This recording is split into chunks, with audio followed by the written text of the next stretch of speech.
paid good money to see this movie. When they go out to a theater, they want cold sodas, hot popcorn, and no monsters in the projection booth. Everyone pretend podcasting isn't boring. Turn it off.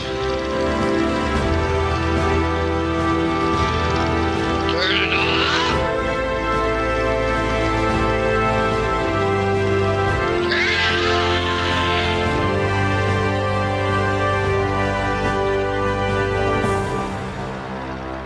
A wop bop a loo bam a lop bamboo to the fruity, oh Rudy, to the fruity, oh Rudy, to the fruity, oh Rudy.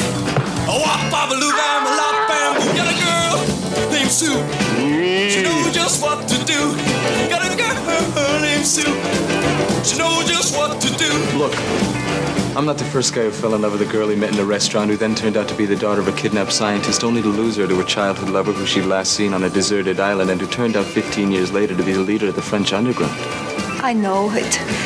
It all sounds like some bad movie. Got a girl named Daisy.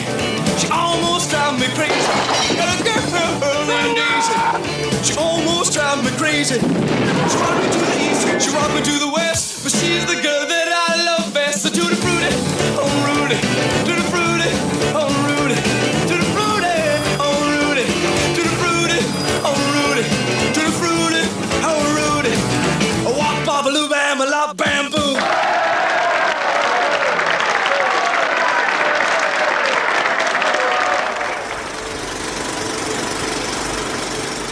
Welcome to the Projection Booth. I'm your host, Mike White. Joining me once again is Mr. Chris Dashew. I have one question and one question only for the two of you. How silly can you get? Also back in the booth is Mr. Mark Begley. This is not Mel Torme. Yes, the boys from the files of Police Squad and Color, our limited series about Police Squad and the Naked Gun films. We're all back and talking about something we didn't discuss on that podcast. We're talking about Zucker's Top Secret. Released in 1984, the movie is a send-up of both Elvis movies and WWII espionage films. It's a very odd duck that stars Val Kilmer as Nick Rivers, a teen idol who has made a name for himself with a series of songs about surfing and skeet shooting. He goes behind the Iron Curtain to East Germany, where things haven't changed much since World War II, especially since it's Nazis in charge of everything, rather than the Communist Party. He becomes embroiled in intrigue, though Nick Rivers sticks his neck out for nobody until he meets the gorgeous Hillary Flammond and her band of freedom fighters. We will be spoiling this film as we go along, so if you haven't seen Top Secret, just turn off the podcast and come back after you have. We will still be here. So, Chris, I think this was the first time watch for you, so I'm very, very curious what you thought about Top Secret. It was a first time watch, which is, again, I kind of feel like I've watched all these other movies now without the Rosetta Stone, as it were, for how to understand what they've been trying to do this whole time. This movie is, in a lot of ways, it's the best of everything we've seen. This is what it feels like. You know, that was kind of surprising when I got to the end of the movie and I was like, wow, this is kind of almost as much of a peak as Airplane was for me the first time I watched it. And I'm really excited to rewatch it for a second time. And then I haven't watched it for a third time yet, but the second time I watched it, I picked up on a lot more stuff than I did the first time, which is a positive for these kinds of movies, these ZAZ movies. But no, I had never seen this before. But if you've listened to the Police Squad show over on Weirding Way Media, you would know that I am a huge fan of Naked Gun and Airplane. So I'm more surprised that I had never seen this more than anything else, because I didn't have an entry point, because Elvis movies are not something I'm really still, even after having watched a whole month worth, I'm still not super acquainted with them. And World War II spy movies, I'm not a huge war movie guy either. So this movie would not have been scratching either of those itches for me, at least from the parody standpoint, at least the parody subject matter. But everything else is obviously right within my wheelhouse. So I enjoyed watching it the two times I watched it. I'm more disappointed at myself it took this long, because, again, it's just one of these movies that it feels exactly like everything else I watched with you guys over on the Police Squad show, but in a lot of ways better. And Mark, what's your history with this movie? I know I watched it back in the 80s, probably on video. I don't think I saw it in the theater. I had quite a few high school friends that were a couple years younger than me, and they were big fans of stupid comedy movies, which I would hesitantly put this under, just because some of the jokes are groaners or dad jokes and things like that. I don't think it's not stupid like date movie or epic movie stupid, but there are still those kinds of sight gags and puns that make you groan while you're laughing. I know I saw it quite a few times back then, and I probably haven't seen it, I would say, in at least 30 years. And so I was curious. I've been meaning to watch it. The Red Letter Media guys did a review of it. I think it's a couple of years ago now. And when they did that review, I was like, oh yeah, I should really go back and watch this. And it had been available on streaming for most of that time. And I just never did. And I kept telling my daughter, oh yeah, we should watch this. We should watch this. And just didn't get around to it until we decided to do this episode. And I think, like Chris, I'm happy to say that it's up there. I still think I like Airplane more, but it's definitely up there among their work for me. Probably second to Airplane. I would probably do the same. I would probably say, and then this might tie with Fistful of Yen. I mean, obviously, Fistful of Yen is pretty short compared to this, but I know that I watched this a ton when I was younger. This was one of those that whenever it showed on cable, it felt like I was there watching it. So even if I didn't get a lot of the jokes, even if I didn't know a lot of the tropes that it was playing with, I mean, I was aware at that point of Blue Lagoon, which plays a major part in this movie, though I have yet to see the Blue Lagoon. I think my little mind couldn't have handled that when it was out originally, and that it just wasn't one of those that they showed as much as Top Secret on cable. But man, oh man, I love revisiting this movie, and this is one where I will actually, it's been a lot sooner than 30 years since I've seen it. I probably watch it maybe every 10 years, if not every 5, and it's one of those, like, if it's on cable, which is kind of rare these days, I will definitely throw it on.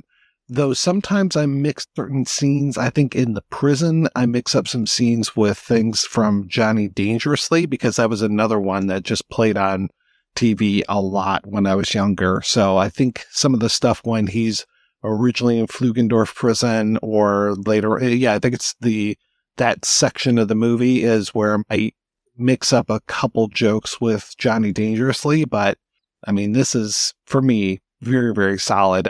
Really like this movie, even if there are a couple jokes that I don't 100% understand, and I was hoping maybe you guys could help me out with those as we go along here. I don't know if I'll be able to help, because I saw those in your notes and I was like, yeah, I don't get them. I don't get it.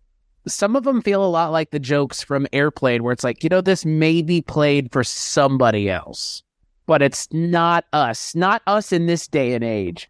It's like an Airplane where she's like, he never has another cup of coffee. Like, guys, like that. Yeah, like that's just an oddly specific joke that's not going to work past, this year. But you got to have them in there. I started a watch of TJ Hooker. I've never seen TJ Hooker, not one episode, and I watched the pilot the other night, and that lady's in there. So as soon as I see her, I'm just like, he never takes a second cup of coffee. It's not even cultural references for me, and I'll just point one out here that you mentioned in your notes, Mike, the sneezing with the deja vu character. And I mean, I get it. He's like telling Nick Rivers to act mature and about things, and then he sneezes in his hand and sees it and freaks out. But it's like, why a sneeze? Why is it boogers that are freaking him out? Thank you. I was beyond, how many times I rewound my movie at that part to figure out if I had missed something in the scene before even? I was so confused. Something that you would be afraid of if you were a tiny little child? I don't know. I've never been afraid of my own snot.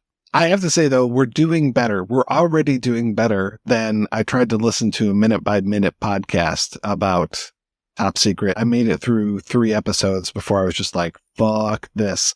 So 3 minutes into the movie, and they already lost me, because even in this very first sequence with Omar Sharif fighting the Nazis on the train, one of the guys didn't realize how many Nazis there were on the train and just like, oh, wait, did that guy that he threw off, did he show up on the other side? And I'm like, oh my God, guys, one's got a helmet, the other one doesn't. Why would he show up over like this? Yeah, I was so frustrated. Well, that's a great stunt, by the way. That sort of tuned me into, oh yeah, this is more of a real movie than Airplane even. And I would go so far as to say that this is more of a movie than any of the Naked Guns as well, even though that kind of, shuffled off the silliness or the lack of plot in Police Squad itself, where the Naked Gun movies were mainly plot. But this has got a lot going on. There's a lot of story in this.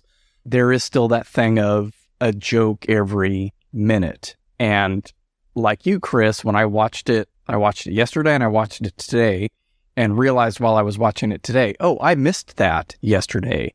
And I didn't have my phone on. I didn't have my computer on. I was watching the movie, but just looking away or blinking, I missed like at least 4 or 5 jokes. It just happened so fast.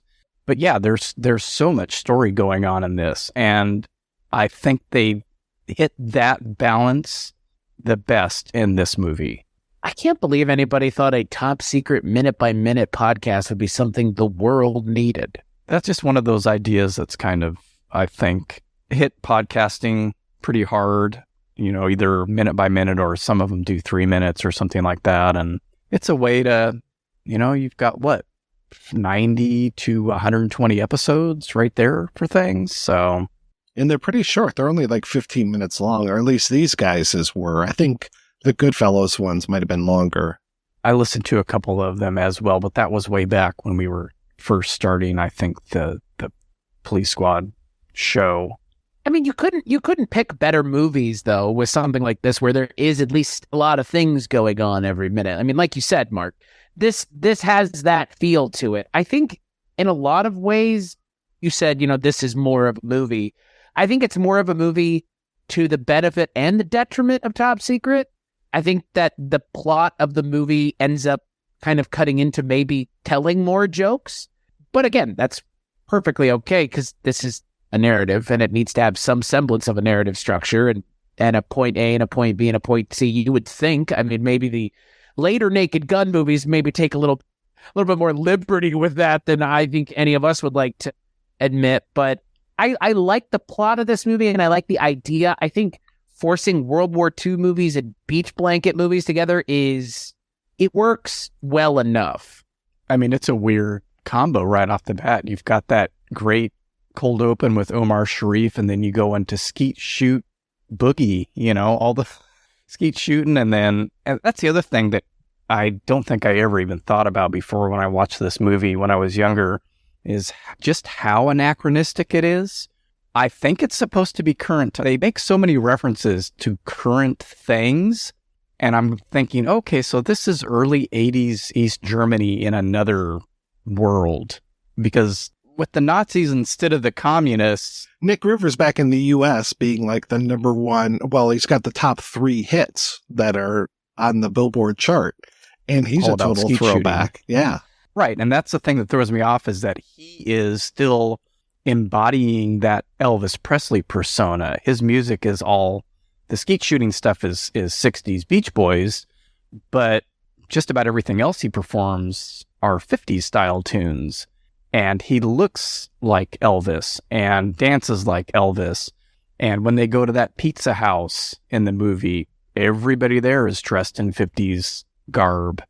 I kind of like it in the idea that this East Germany has never moved past. It's that, like, you think about the Soviet Union and, oh, they're so far behind, like they can't get blue jeans and these kind of things. So I kind of like it from that idea, though having Nick Rivers also be of the 1950s.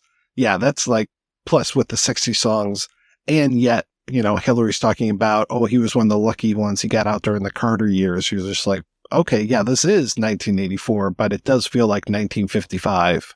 I just assumed that it was a joke like the way an airplane, it's a joke that they're in a normal terminal, but it's meant to be set in the 50s. Where you hear the propellers from the plane when they're inside of a jet.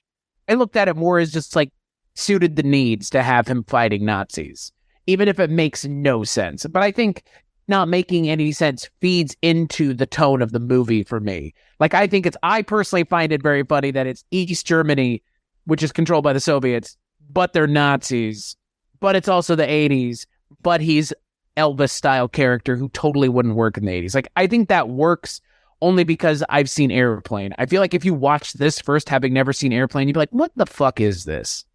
Because again, like, Airplane has that same weird pairing of the time periods, and unintentionally it might seem the way they talk about it in the commentary for Airplane, but it still is there, and it's here, but it's here intentionally. In Airplane, it could be theoretically unintentional, because again, they kind of say, well, we didn't really care and can't really notice, but here it's clear as crystal, and I appreciate it. I think it just adds to the weird tone of the movie. That's another thing that I find different about this one, is that it's more Looney Tune-ish. There's a lot more of that surreal cartoon humor in this one. Val Kilmer makes the Roadrunner beat at one point. Yeah, that's true. literally True. Looney Tunes. But one of the big jokes, and we've talked about it off podcast before, is that porcelain, the ceramic guard. That's like, to me, that's cartoon. Or at the beginning, that great stunt with the bridge, him crashing through that Nazi, crashing through that bridge unharmed. Another cartoony one is the train, where the train is not moving and the things are moving past it, and the guy is chasing after the tree. Like, that's straight out of Looney Tunes. Come on. The cow even being, once they go to a wide shot, it's a real cow, stuff like that. It really works well in this movie. And it seems like that's not something that they continued with much longer, but it marks sort of that clear difference between Airplane, Police Squad, and even Naked Gun, where this one, they just kind of went wild. This also feels like the last time they were really beholden to playing with tropes of stuff. Like we talked in, Airplane obviously was based on 0 Hour, and you're just kind of fashioning this story around 0 Hour and basing so much on it. When we talked about Police Squad, we talked about how so much was based on M Squad and other TV detective shows, and they really, really held to that. In this one, they're kind of holding to some of the Elvis stuff, a lot of the World War II tropes, some of these things of like, okay, here's the little model, and, you go down this path, and then we're going to turn off the power here. I mean, that is like, Forced Time from Navarone type of stuff. We've seen that so many times. When it comes to Naked Gun, it feels like they were so lightly touching those police tropes. Like, there's nothing with any of the Naked Guns where you're just like, oh, this is this entire story. Like, this is Lethal Weapon, but we're redoing it. And I think we talked on one of the last episodes about Die Hard. Like, they never did a direct Die Hard parody type of thing where that would have been so easy to hang all of these jokes on there and be like, oh, see how Hans Gruber is, now this type of person, and here's Al Powell, and he's this type of person. I mean, I think they did some of that in Loaded Weapon, if memory serves, but there's not that holding on to these other movies or shows that we've seen. But I think this one still has a grasp on it, but they lose it with the next stuff. They lose it with the Naked Gun. I'd be inclined to agree with you. I think obviously the way this movie works and the jokes that it's telling are, again, it feels like a lot more non sequiturs. Nick, I've tried everything. The embassy, the German government, consulate. I even talked to the UN ambassador. It's no use. I just can't bring my wife to orgasm. In a way that I appreciate it even more than I appreciate them really, like you said, sticking to the police stuff with Naked Gun. Like, in the show, not the movies so much, but the show, I think, really hewed close to the original source material. But I guess it's because they're mashing two things together that they don't really have to necessarily be all one way or the other. But again, like, the combination is so strange that it allows them to get away with all kinds of jokes that they wouldn't if they were just like, it's just a cop thing, or it's just a, fugitive ripoff or mafia movies. Like, this is kind of like, ultimately it ends up being whatever they want. And some of the best jokes in this movie have nothing to do with parodying anything else. Like Omar Sharif in a block of aluminum as a car. Yes, from that mysterious 7th episode of Police Squad.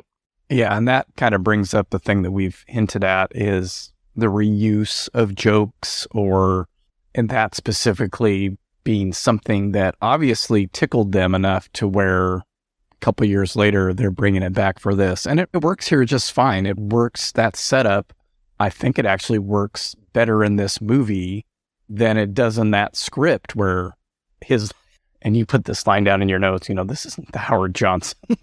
And we never get to see Omar Sharif again, which I think is good because they took that joke too far in that script we read where it was like the whole iron block educational film. So now you're in a crushed car kind of thing.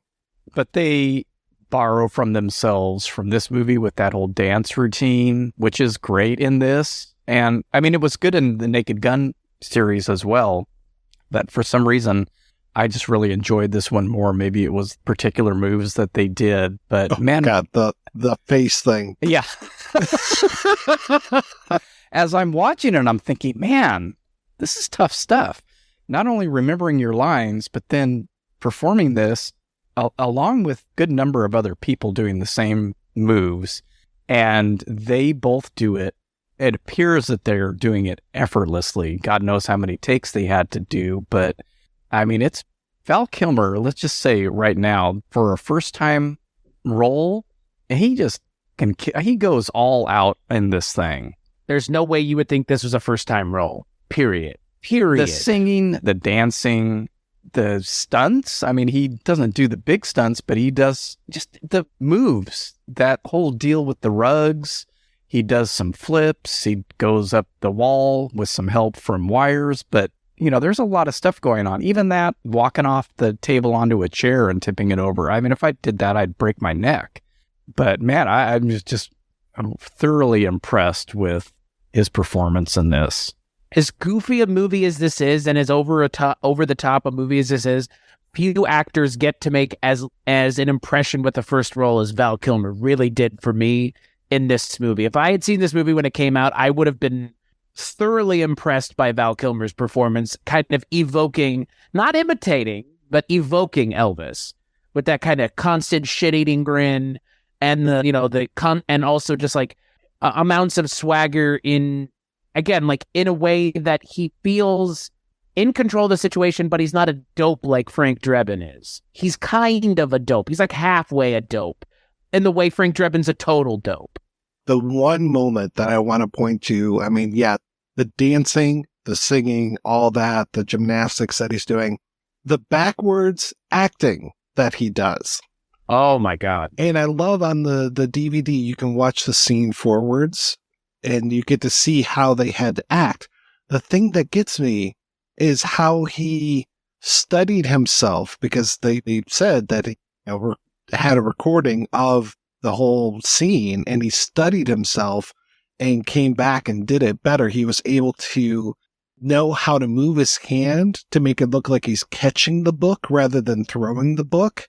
And the way that he's able to catch the book, and then does like that little victory thing after he successfully does it. And then he's doing it all backwards. I'm just like, this guy's fucking amazing. Yeah. What an amazing first performance. He just blows the doors off with this.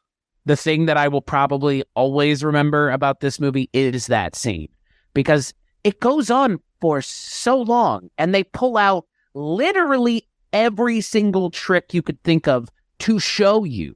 They give you a fireman's pole, catching and throwing of a book, smoke. I mean, like all kinds of things, just every single thing you can think of in a scene like this, filmed forwards, or done backwards, but filmed forwards, however you want to perceive it. And it's just like, most of the time when they do it, it's like 10 seconds. It's not almost a minute and a half or whatever it is, because I can't even tell you how long the scene is, because it seems like it goes on for 5 minutes. Oh, and what a smart way that you use the camera movement, that you start in a tight shot and you come back to a wide shot. But really, it's, obviously it's the opposite, but just that they're using that to give you this different framing. And there's even jokes inside of this, like Lesbian Bars of North Carolina. The only book title that you can see in the whole shop. If you even notice it, without the help of trivia on IMDb, because I probably wouldn't have noticed it. And it's a Swedish bookstore. Yeah, makes a lot of sense. Yeah. Do you like Swedish films? I bet he just rehearsed this stuff in his New York apartment or whatever, or when they were over in England, wherever he was staying, like just practicing all this stuff in his flat the whole time they were filming. It's just effortless. Like I said earlier, performances, the stage performances, which I think could have probably only been one song, but I'm not going to complain because the songs are actually pretty good in this. And you mentioned, Chris, the How Silly Can You Get? I actually really like that song. But his physicality in this is amazing. I don't know if I can think off the top of my head of another movie where I have seen him be that physical before. I'm thinking of the big roles. He might have done stuff that I wasn't aware of, but he was one of those people that was, somebody you wanted to watch for so many years. And then he eventually just started making some really shitty movies. He's got a ton of shitty movies in his filmography, but he's got a lot of diamonds in the rough as well. I mean, one of the ones, The Salton Sea, I think was amazing. And I'm a big fan of the David Mamet film Spartan, and that he just does a fantastic job. But then he was also he was trying to do the stuff with like The Saint that I just don't think worked at all. I really wish that it worked better and had given him a character that he could have been for many, many films. Jesus Christ, I just remembered his turn in Tombstone. He's fucking amazing in that too. I'll Be Your Huckleberry. Oh my God, he's so good. He's one of the best parts of that goddamn movie. In a movie full of amazing, in a movie with Kurt Russell and Bill Paxton, Val Kilmer's one of the best parts. Shocking, said no one. Powers Booth. Well, bye. People are probably going, haven't you seen Top Gun? And my answer is no. So if he was really physical on that, which I can understand that being the case, I haven't seen it. So was that a homoerotic joke, sir? No. Which part? It's okay. They made it for you in that movie. Well, you didn't. I was kind of surprised Mike you didn't mention Kiss Kiss Bang Bang. Oh my God. I mean, I think that's really one of the last great performances that he did. Though I'm trying to remember when he was fantastic in Bad Lieutenant Portacal's New Orleans. He was just so good in that. And, again, tiny role, but he just made the most of it. Have you guys seen the documentary Val? I haven't watched it yet. We watched the trailer actually the other night. My wife played it. She was scrolling through Prime, and I don't know if I can do it. I don't really have a real big connection with him as an actor, but it just looks kind of depressing.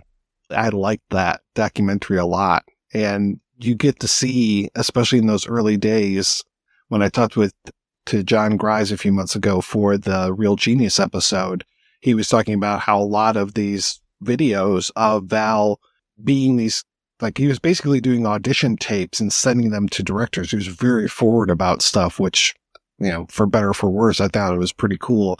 And it was Grise that was doing a lot of the camera work on those videos. And Val Kilmer was always with a video camera all the time. So like to see some of these images of him when he's such a young man and doing all of these roles, and including, Top Gun and some of the ones like The Doors and things that are going to make him more famous. But it was a really solid doc. And it's unfortunate, really. I mean, his health issues kind of end up taking over a lot of his recent notoriety. I mean, even to the point where the documentary, I'm not sure the documentary would exist the way that it does if not for him getting throat cancer. The things that I've seen him in, I'm not surprised neither one of y'all mentioned it, but it was a big part for me growing up was he was Batman. And you know what? Like, I know that there are plenty of bones to be picked with those Batman movies, the Schumacher ones, and where the series went after Michael Keaton left, but that Val Kilmer Batman movie is not terrible, and Val Kilmer as Batman is better than I think most people remember and or give him credit for. It's a little it's a little reserved, maybe even more so than Michael Keaton does. I mean, Keaton has those moments where he bursts through, but he's pretty stoic. I mean, Val Kilmer as Batman is pretty stoic, but I think it kind of works in a world where you've got Jim Carrey playing the Riddler. So not everything has to be crazy and over the top. You maybe need the straight man to be Batman for once, but that's, another thing that, like, he played Batman and didn't stink up the screen as Batman, which is apparently something we took for granted at the time. So I remember enjoying that one. I think everybody in this film gives a solid performance. There's nobody in here where I'm just like, oh, gosh, yeah, that's rough. I mean, even down to the smallest roles, down to every single French freedom fighter that they have.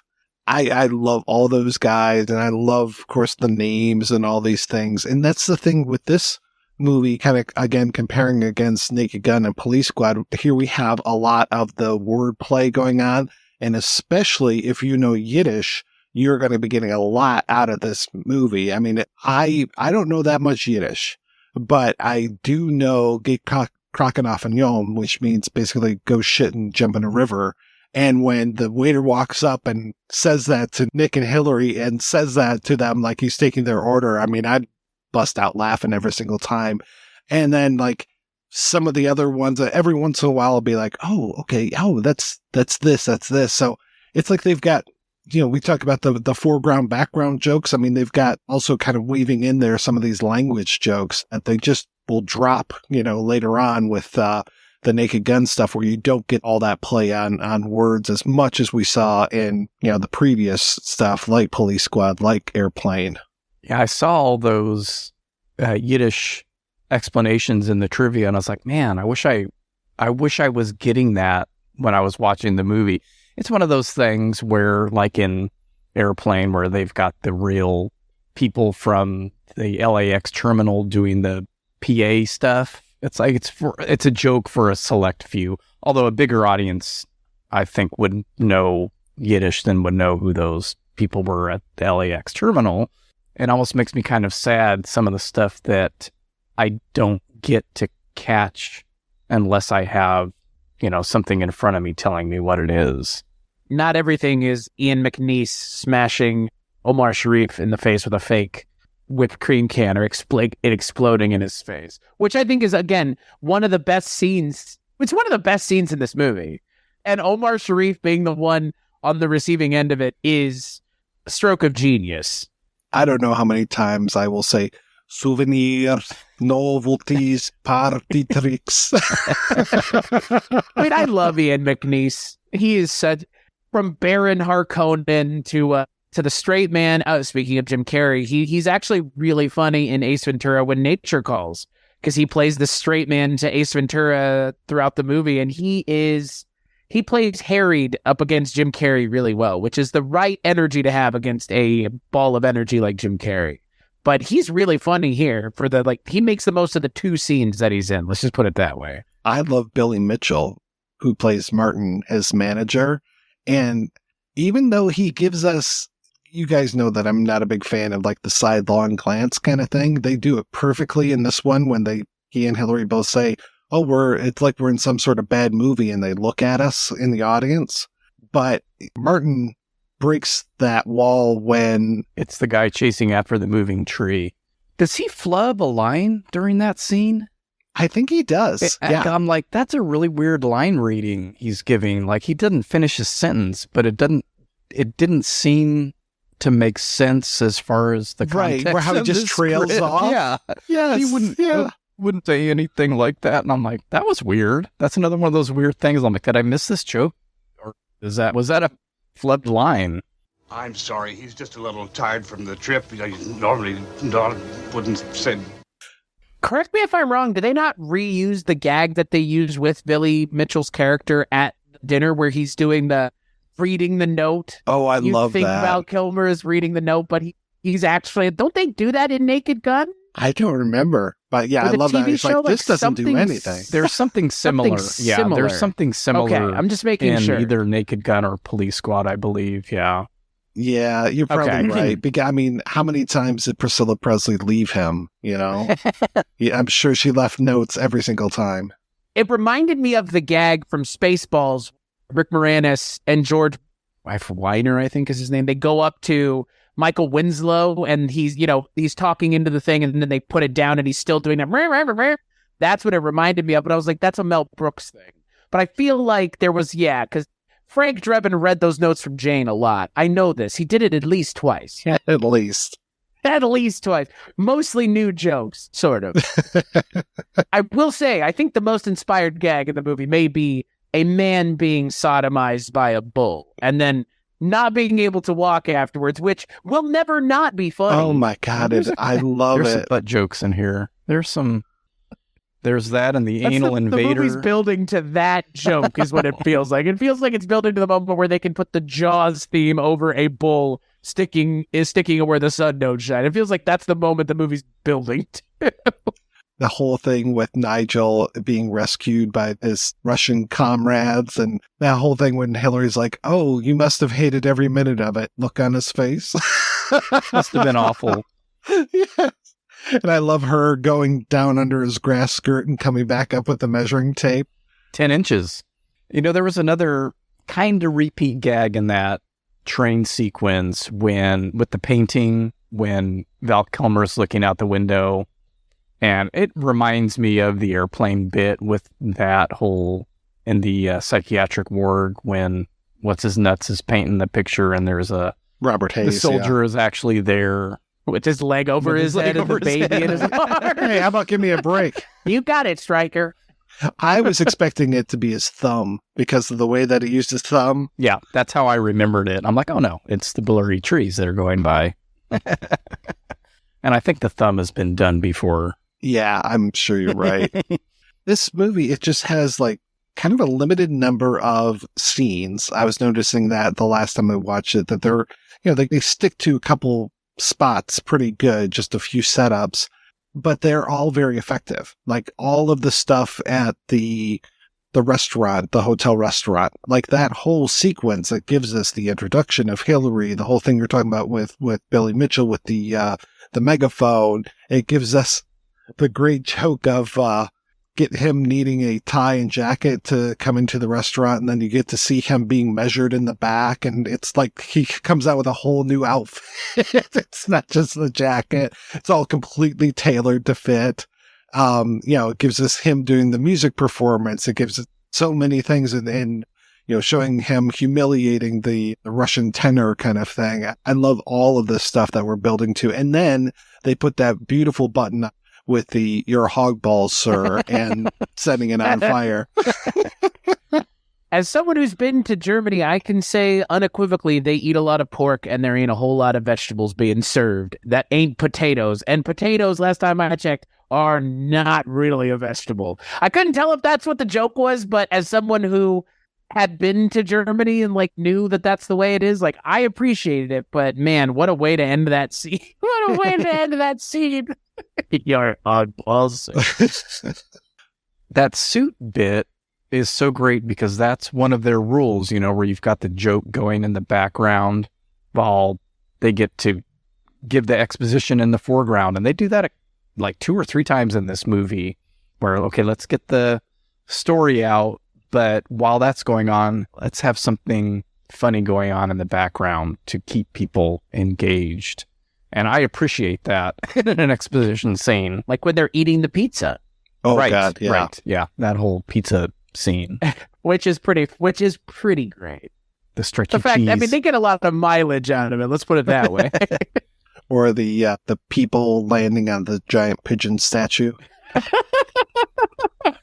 That takes a massive shit. You just hear the pee. I was wearing headphones when I was watching it. The pee noise was so loud. I was like, oh my God. This is the kind of stuff that I appreciate. This is the kind of comedy I appreciate where they take the joke just a little too far. But by taking it just a little too far, it does work. And they're doing a lot of setup and payoff. Even when it comes to the first time we see one of the Nazis, he drives up on a motorcycle and he basically ties his motorcycle to a hitching post. And then that comes back in a twist later on when they're escaping from the theater where Nick was singing, and he shoos away all of the bicycles and they all rear up like horses and take off without him. I love that. And we've got that other weird Western moment where they fall in the water and they have a whole Western saloon scene. That's another technical masterpiece. I Oh love my it. God. That and the backwards scene, it's amazing. Like in this, like you can watch goofy, nothing else from this movie. dumb movie, and you've got these two it's more of, that's why early on I said it feels like more of a movie, and it's not just that there's a lot of story in it. It's like they kind of went all out with technical stuff, the reverse thing, this underwater sequence. There's a great fade early on where two German soldiers come into frame, their backs, and then it cuts to two people dancing in that ballroom. And I'm like, they don't do that kind of shit in their other movies. They don't do that stuff in Naked Gun, and that's only 4 years down the road. It's really well directed. I kind of wish there was more of that in later stuff. Some of the technical wizardry of filmmaking.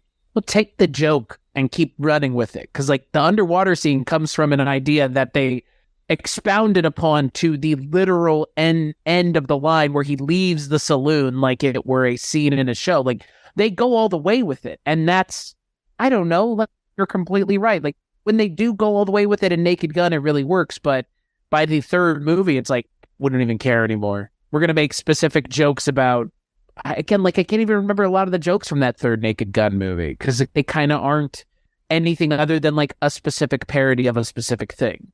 This is just kind of all over the place. Like, I don't think there was a World War II movie where they dressed up as cows.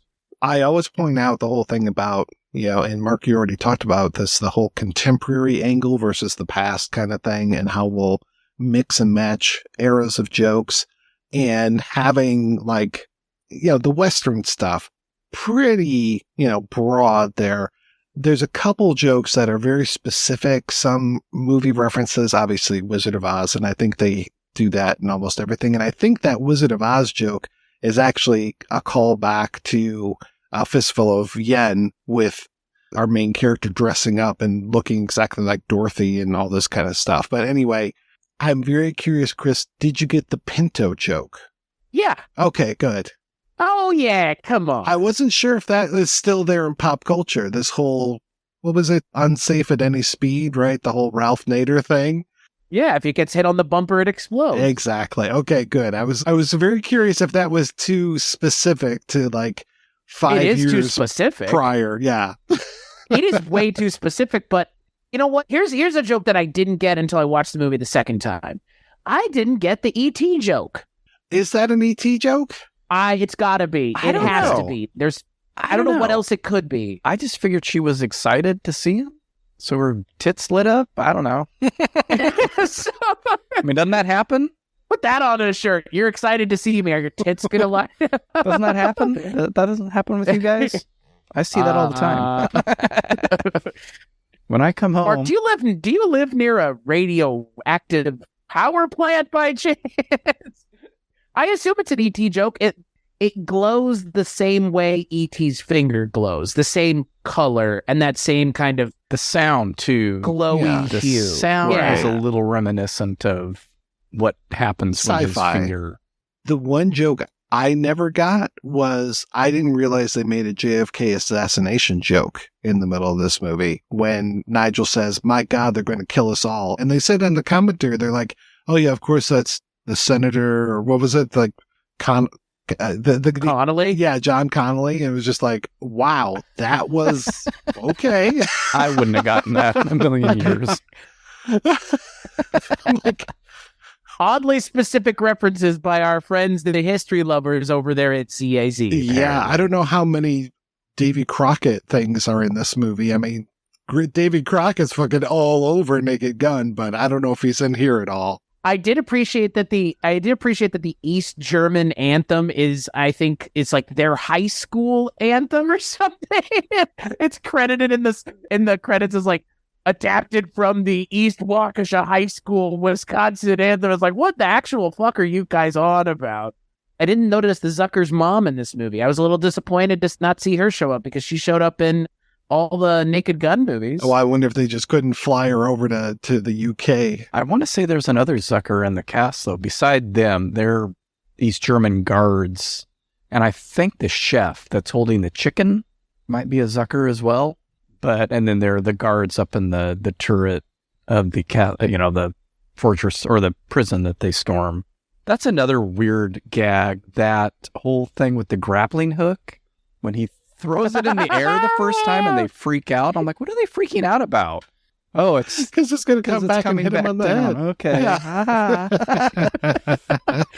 Okay. Some of the jokes are like the thing with the guy sneezing in his hands. Like it's the same thing where it's like, is that all it is? Right. There's nothing else. Right. Like, yeah. Wow. That's how I feel about that. That's how I feel about the grappling hook one. Like that was it. Okay. But that whole bit in their hideout when they're getting taken over by the Germans with all the different things with the windows. They're all crashed out and Nigel's got to poke the one that isn't.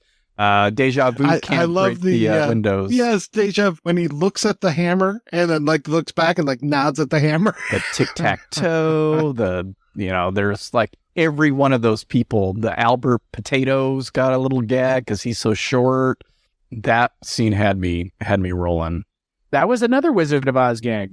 Which at the door. At the door. Where he's that's way totally up on the from door. Wizard of Oz, isn't it? Yeah, it totally is. Oh yeah. Oh, that's a horse of a different color. Because again, they love their Wizard of Oz gags to the point where this movie ends with one. Literally the last line of the movie. Honestly, though, of all the specific jokes in this movie, I was surprised that they end the movie with a specific joke, but it works. It really, really works. Because those kinds of jokes tend not to work. That's almost what we bemoan through most of the Naked Gun movies, at least the later two, is like you're doing specific things and they're just not that funny. And to do that, to have Scarecrow there, and a horrifying looking version of Scarecrow, mind you. Yeah, it's kind of a Return to Oz type Scarecrow. I love it though that then that's it. The fucking movie's over. I wish more movies did that these days. But there is a post-credit scene of Val Kilmer singing. Yes, we get more singing. Yes, with the fake Jordanaires. And some really great fake credits too. Mike mentioned the names of the French resistance, and Chris, you mentioned not catching everything, and I mentioned it as well. The bit with Deja Vu, it's like it's one of those. I see it coming. Haven't we met before? But then today when I watched it, and I noticed that he looks away and looks back and does a double take, like he's like we just did this joke, but that little bit of him recognizing him, I guess, just had me rolling. I had to fucking pause the movie because I was afraid I was going to miss something else. I was laughing so hard. And then they put a pin in it at the end of the movie with Deja Vu, I'll never forget you. Yes, I like that. The one guy who's so ultra French, he's kind of like the spokesman for them. When a message comes in, he goes, "a massage."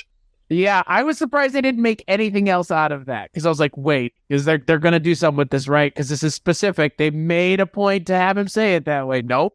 Or when he says, "Well, Monsieur Rivers, it seems that you have become, how do you say, indispensable?" Indispensable. That's what I thought. And the little pigeon with his briefcase. That's the thing I didn't get for the longest time was latrine, and how every time he comes in, he bursts into the room and like he's all bandaged up and falls down. So like he does that when they're at the hideout. He does that when they're at the restaurant with that pigeon you're talking about. And then he does it again at the very end when they have taken when Nigel takes Hillary. And I love he like steps on the other guy in order to get into the scene. That the framing of that, everything just works so well. We're talking about like specific kind of strange jokes that stick out. How about a Publishers Clearinghouse joke? That's a little dated. I mean, I know they still do the commercials, but who really even thinks of it? That was such a big deal. Like everybody thought they were going to become a millionaire because of that back then. That's a pretty big joke. Even in Fletch, he does the whole Ed McMahon could be a winner. I mean, they do the same thing. It's like, oh my God, this probably was dated then. I love how he says he's going to put the guy on the Montgomery Ward's mailing list. Yeah, that's the other one that's really dated. And probably even back then, probably wouldn't have registered with a lot of people that were seeing it. If I think of, I was 15, I would have been prime target audience for this movie back then. And I don't know that I would have really gotten that joke Well, I know at 15 or whenever I saw this the first time, I sure did not know who Mel Torme was. It wasn't until Night Court came out that I knew who Mel Torme was. And this may be why he's in that Naked Gun movie. I was thinking, shit, what a long callback, man. Yeah, that's the longest of callbacks. He wrote them and why are you dissing me in your top secret movie? Shit, we upset Mel Torme. We better give him a part in one of our next movies. It's kind of surprising he's not in it, given in Airplane they had Ethel Merman. It's not like they couldn't have gotten Mel Torme. I don't know what Mel Torme was up to in 84, but I feel like he could have popped down for a minute. Omar Sharif is doing like an actual role, but there's no cameos that I can think of as far as like, even like, I know Little Germany sitting over there. Like that guy is not like, I've seen him in other things. He was in some of the Lindsay Anderson films. And so I'm like, I recognize him. But I always, in my mind before, I always thought it was Billy Barty. And I was like, Billy Barty, that's a great cameo. But these days they would have Danny DeVito be that. I guess is the other cameo is Peter you were going to say it. Cushing. Yeah, There Peter you go. Cushing. Thank you. I guess that's it. Whenever I watch one of the Hammer Frankenstein movies, because he always has a fucking magnifying glass up to his eye in those movies, which I'm sure is the gag. But now when I see that, just like, you say when you watch 0 Hour or whatever, all you can do is fill in the gags. So whenever I watch one of those Hammer Frankenstein movies now, even though I haven't seen it in decades, that's what I think of is he going to have a big old fucking eyeball when he moves that away and in his glasses?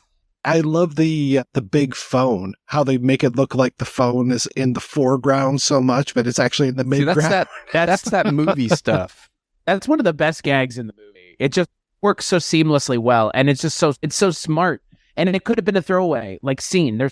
There's no joke in that scene without the phone. The German translation, I think he says something. I forget exactly what it is, but there's not a gag in that scene otherwise. So just having this gigantic phone, and that's the thing that I really feel like we miss in Naked Gun 2 and 3 is weird little throwaway gags that aren't building towards something, because that gag doesn't build on anything or build towards anything. It's there and there you go. I like those. I mean, again, I know that those are probably the hardest kind of jokes to land because they seemingly have to come out of necessity, less intent. But whenever they land them, like the thing with the phone, you really just can't help but be like, man, that's so smart. Like, I wish I could come up with something like that myself, where it's just like a throwaway gag. Talking about performances, all of the guys that play Nazis are freaking amazing. Dim is in this. I couldn't believe it. Does not look like him to me in this. I was just like, really? That's him? That's wow. Can't believe that's Warren Clark. My wife and I watched a British show, one of those cop procedurals they have over there, and he was in it. And I was like, wait a minute, because all I really know him from is A Clockwork Orange. And so when I look now, I've seen a bunch of newer pictures of him. So when he came on the screen, I was like, oh shit, that's Dim. Klaus, one of the heavies towards the end when they are beating up Nick Rivers, the guy that I thought was George Wendt was also in A Clockwork Orange. And I'm like, he looks very George Wendt, yes. Is this not George Wendt? I couldn't find him in the credits. I was like, oh no, Klaus is some British actor. Yeah, it's so interesting that they made this in England. And that, I mean, really, like 90% of this cast is, either expats that were living in England or British actors. And yeah, it was just wild to see all of these people. Michael Gough. Yeah. Michael, fucking would play Alfred for Val Kilmer. There you go. And the man in the white suit. Well, Eddie Tago. I love Eddie Tago. He's Chocolate Mousse, and he's in, I think, With Nail and I, and then, of course, he's in Raiders of the Lost Ark. He's the guy going, I can't find Mr. Jones, Copy. I've looked everywhere. He's got to be here somewhere. Look again. I found him. Where? There. I read on, now, of course, this is IMDb, but it said that during those laboratory scenes, the sound in the background is the sounds from Man in the White Suit, but I didn't hear any sound. I listened very closely, and at the very beginning, when they first cut to Professor Flammond, it sounded like it to me so much that I almost had it in my notes. And I was like, I can't be sure if that's really those gurgle gloves from Man in the White Suit. But now that you say that, I believe it. Okay. Yeah, see, I didn't listen with headphones, so I'm like, I don't hear any sound in this scene at all. It's very, very mixed down. Okay.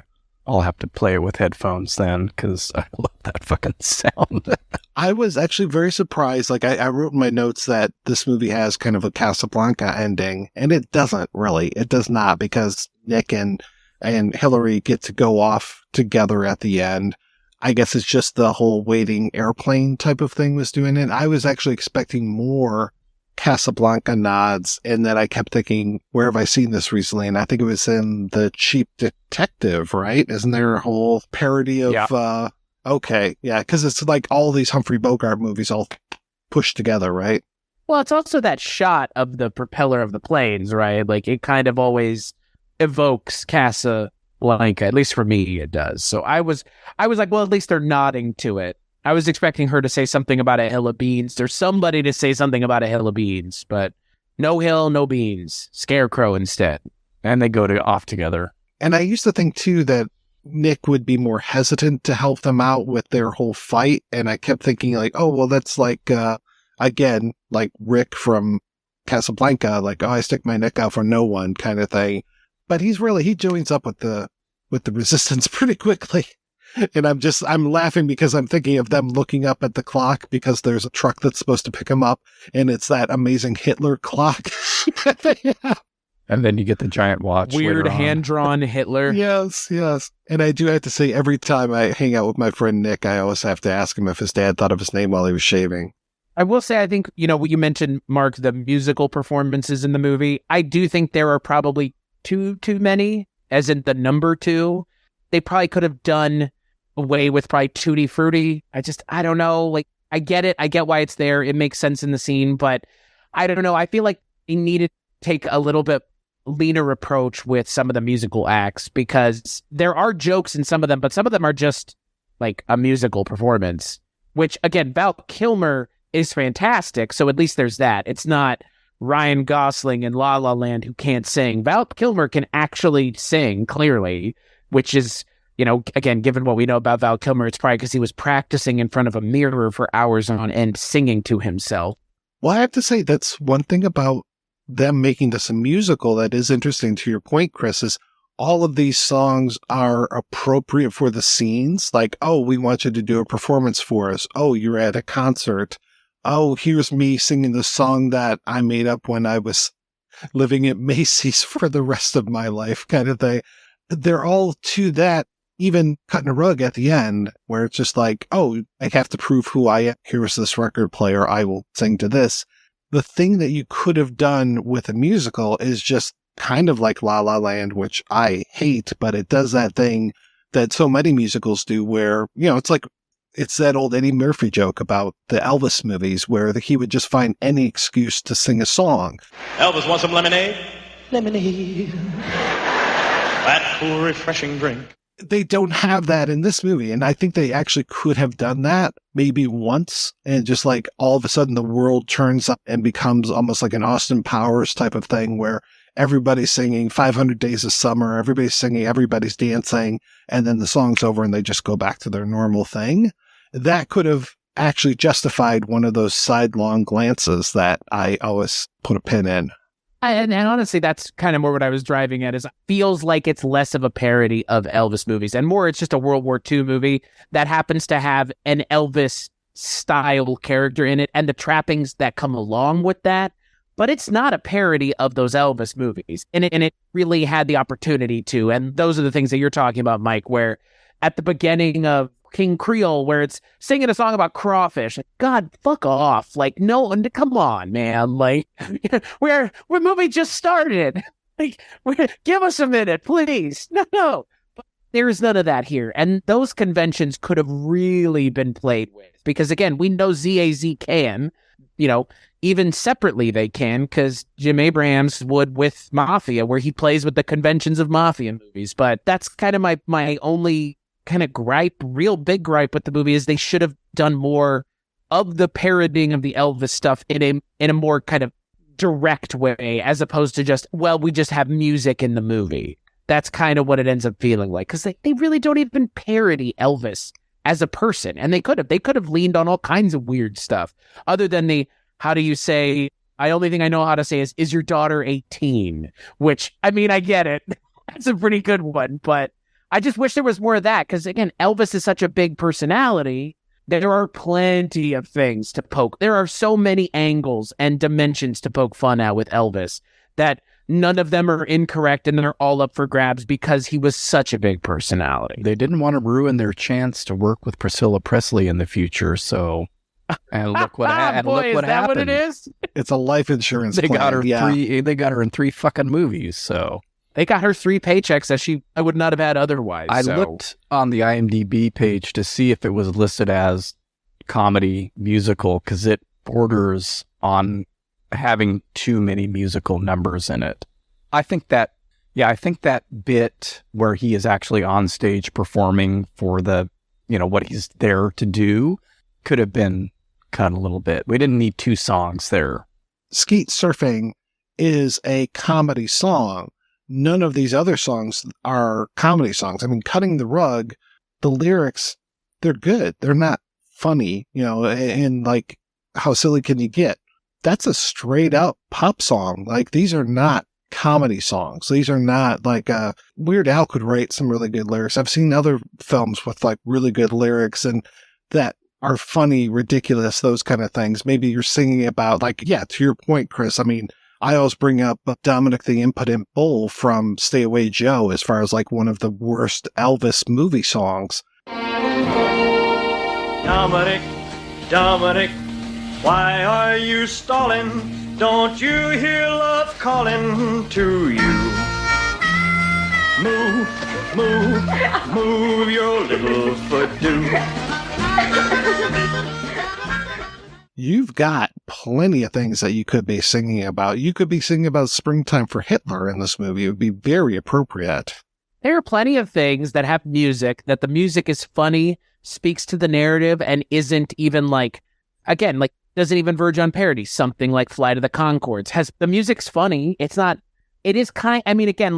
of a parody, but it's more a parody of style, less a parody of a specific thing. Because, I mean, really, Skeet Surfing it's a parody of the Beach Boys, and it incorporates certain melodic progressions from Beach Boys songs, but it's not like we're going to do Kokomo and replace the words with, something else. Like, and that, I don't understand why they dropped that after the first song. I really don't. Like, actually, of all the things in this movie that make no sense, which aren't that many, that's the one that makes the least sense, because it's not a bad song. It's not super catchy, but it's not a poor parody song, and that's a very easy thing to do. It's hard to make a good parody song. So there's only one person who does it. Like, it's not easy to do. Don't do it, I guess. I guess that was the approach they went with. Do it once if you're going to do it at all, but don't do it the entire movie. I guess they maybe thought it would have gotten old after a while, but again, I don't think that would have been the case either. Yeah, I think the only thing that qualifies it as a parody song in this movie is that Macy's song, and that's it. That's replacing Elvis's Are You Lonesome Tonight with these lyrics about shopping. That's all there is. Because if I took How Silly Can You Get or Cutting the Rug and I just threw it on a mixtape and somebody didn't know, they'd be like, oh, this is kind of a cool throwback song to the 50s. There's not like, what the hell are they saying in these lyrics? What is it? Like when you have that moment of recognition, you're listening to a funny song and you're just like, wait, did they just say what I thought they said? Right. Like a song like Pants by Here Come the Mummies. That's a funny song that kind of parodies funk, jazz, big band music, but it's still a song that's funny. But the things that they're saying are funny, and it's not like, you know what? Again, if you're going to do a parody, it's surprising that you have just Tutti Frutti, the song, in your movies. Which low-key really don't fucking like that song. I don't know why. That song is not a song that I like hearing. Does that make sense? There's got to be songs like that for other people, but it's just, yeah. All right, guys, let's go ahead. We're going to take a break, and we're going to play a whole bunch of interviews. First up, you're going to hear from Ian McNeice, who plays the novelty salesman. After that, you'll hear from Nigel himself, Chris Villiers. After that, you'll hear from screenwriter Martin Burke. And last but definitely not least, you're going to hear from writer-directors Jim Abrams and David Zucker. And we will be back with all of those right after these very brief messages.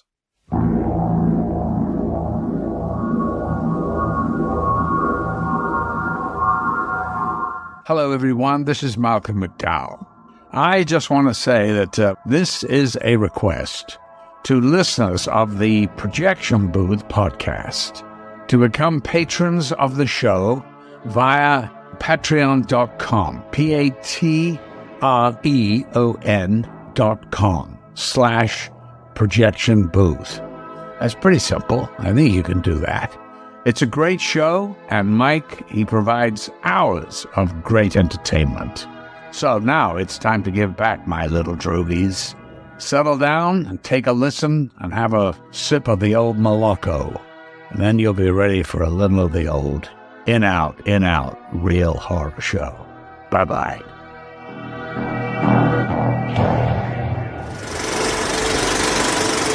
Working on Top Secret was pretty early on in your career. Do you mind if I ask you how you even got involved with acting? I was very fortunate to go to a school which had a good drama department. My first ever role was a Roman soldier standing on a stage, and I just spent some time in America with my parents. I've been to Indianapolis, Indiana, with my father for a year, living there. I was about 8 or 9. I came back, I had a full American accent, so I was fully Americanized. And so I had one line in this little, standing on a stage, that there was a whole bunch of us Roman soldiers all standing in a line, and I fell asleep as the character. When I woke up, they'd all gone, and someone walked on, and I said, "Gee, Buster, which way did they go?" And the whole house, as one person, laughed out loud, and that was the drug that got me going.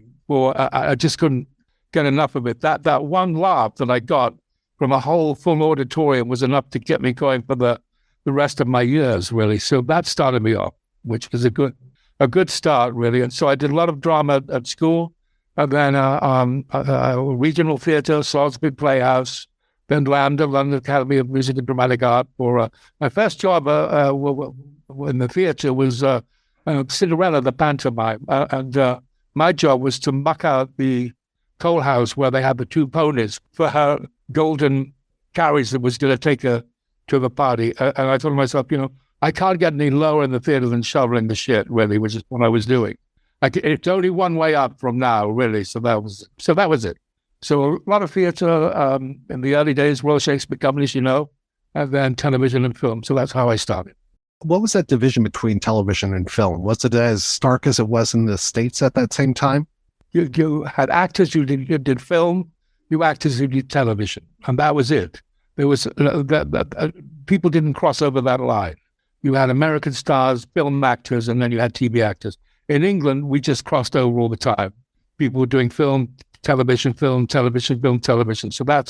But I remember in those days, it was very much so in America that you either did one or the other. You didn't cross over. Can you tell me about some of your early roles, even before you got Top Secret? I did a TV series called Edge of Darkness, which was a very profound show. It won a lot of BAFTAs. Had a wonderful actor called Bob Peck, who was in Jurassic Park. He was one of the ones that I'd eaten quite early on. But it was a fantastic show. And Marty Campbell was the director of the show. And he went on to do GoldenEye and also, that sort of Spanish thing. Is it Zorro? That's right. He did Zorro, and he did lots of work. Anyway, it was one of his shows, and it was fantastic. It took off. People just couldn't gather enough of the show. It was 6 parts, and I played an MI character in it, which was, there were 2 of us, Hark Pendleton. We were the sort of MI5. We were the laughs in the show, really. But it was a very serious piece of work, and it did very, very well, and it launched me. So, I got a lot of work after that, playing that type of character. That's what happens once you get known for a character. Everybody wants you to play that character again. So that's what I did for a while. But in my early days, I did films. I did 84 Charing Cross Road with Anthony Hopkins, which I did there. And then in the early days, Top Secret, of course, Whoops Apocalypse was another film I did in my early days. Just trying to think back during that time. Lots of television, as I said. But yeah, really, it was basically along those lines in the early days. So tell me how you got the role in Top Secret. Well, it's funny enough, right? Because, I mean, I thought to myself, this is a wonderful character. But the Zucker brothers, obviously we know the Zucker brothers because there were actually three of them, the two Zucker brothers and Abrahams as well. When I went into the interview, I came up with this idea, and they'd never thought of it. And they thought, oh, my God, that's a great idea. We love that. And my idea was look, the thing is this, is that he's a spy, right? But why doesn't he get really excited and have fun with all the things that go on, you know, and just isn't this wonderful? All these little gadgets was they hadn't thought of it at all along those lines. So that's how I got it, which was great. My first scene with them was when I got shot. So I kept on asking people, who is going to play the character that I'm with, you know, next week when I come in for my day? And they went, well, that's Omar. And I went, Omar? Yeah, well, Omar. Well, I thought, who? Sharif. And I went, yeah, right. Omar Sharif, of course. Yeah, absolutely, you know. Pull the other leg, you know what I mean? Because he's a big fucking movie star, man. I mean, I'm not going to work with Omar Sharif. Who turns up on the day? Omar Sharif. And there am I thinking, oh my God, there is this legend from all these incredible movies that he's done, you know, Dr. Zhivago and all those things. And of course, Lawrence of Arabia, and there I am, you know, it's my first big movie. It's my first day on a set at Pinewood Film Studios. And what was hysterical was this, the assistant came up to me and said, oh, before we start, I'd just like to say that we booked a table in the restaurant at Pinewood for you, Mr. Sharif, at lunchtime. And went, oh, so I'll have lunch with Mr. Sharif, of course, supposed to. So the two of us turn up there. And the thing is this, is that there I am in the restaurant. It's a carvery. So, you know, which is in those days, it's like sort of roast beef and Yorkshire pudding and all the big trimmings. And so I get a plate full. My plate is heaving with food, right? I go back to the table. He's got a little green salad in front of him. That's all he has, because he's a gourmet. He only eats one meal at night, and it's a fantastic meal, but he doesn't have anything during the day. It's great, huge plate of food, and I'm thinking, oh my God, what have I done? So anyway, I'm saved, right, from any conversation with him, because the whole of the restaurant come up to him and say, hello, Omar, how are you, all the rest of it. So all these people come along and say hello, but you know, he was a pretty, so. But what was really interesting about working with them, right, was what happened, right, was you do a take, right, and the three of them would have a conversation. They'd all chat to each other, be looking at the monitor, they'd talk to each other, go back and forward, which took a while, and then one of them would come up to you and give you a note. One of them, not all three of them, just the one would come up, not the same one, it would be a different one every time, but they come up and say, oh, that's great. Well, why do we try it this way, or we want to do that, or something like that? But they'd always have a confab. They'd always talk together. The three of them would all talk together, which was fantastic. You know, it was a treat to actually work on a movie with Omar Sharif and those guys who were very sort of flavor at the time. You know, which was great. You had to work with a lot of props. How was that? Oh yes, because I mean that's it. I mean it's like, you know, getting those things and timing those right, which is quite. And Omar, what a star he was, because you know he had to have an exploding cigar. You know, he had to be covered in black. You know, sort of soot and great. He was a real, you know, he was a trooper. I mean, absolute trooper. And so, no, no star at all. I mean, he was absolute. There was no agenda with him. He was really, and I think he quite enjoyed it, because I mean, I think this is probably the first film he'd ever done where he was funny, because he'd always played very, very straight parts. So that was good for him. But that he, for once in his life, he could have fun, you know, which was great. And no attitude at all. I mean, he's completely and utterly adorable to work with. I mean, very, very up for ideas and took his notes from the directors and that. So absolutely. I mean, he was a joy to work with. Yeah, and I do love your laughter throughout the entire scene, that you are being that spy, but also really enjoying humiliating this guy. I just love the idea of it. It's so funny what I do. Is so funny. which worked with him. And I can't tell you, I mean, since I did that film over the years, how many people have come up to me and go, what phony dog poo? They come up and give me lines. They give me lines from the movie, that they'd quote lines from the thing, from the show and from my part, which was great, you know. it became quite a cult movie, I think, with a lot of people. Yeah, it's so funny because when I look you up on like IMDb, it's very much your serious roles. One of your several turns, I think you've done Winston Churchill a few times, but I mostly know your Doctor Who appearance, and then Ace Ventura 2, Nature Calls. And it's just like, oh yeah, I always forget that you were in that because you can do comedy and drama without any issue. Well, that's why I've been so lucky over the years, is that I've never really been pigeonholed. I've never been pushed into one area where that's really where I've stayed. And I'm really fortunate to have done both of those, both comedy and straight work, which is what I love doing. And it's like, I can be a plumber in Doc Martin, 1 week, which is, and then I can be a prime minister. It's like I'm really fortunate to be able to do both areas of work, really.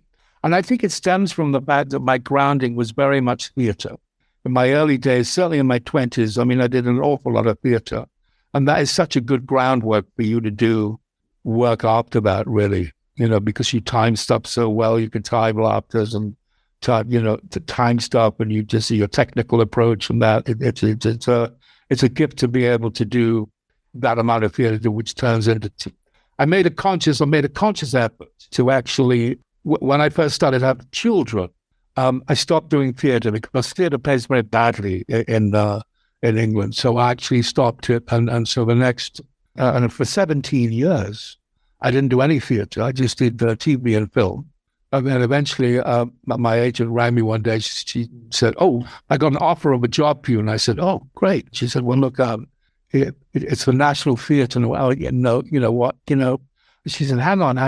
It's a play about Harold Macmillan, one of our prime ministers.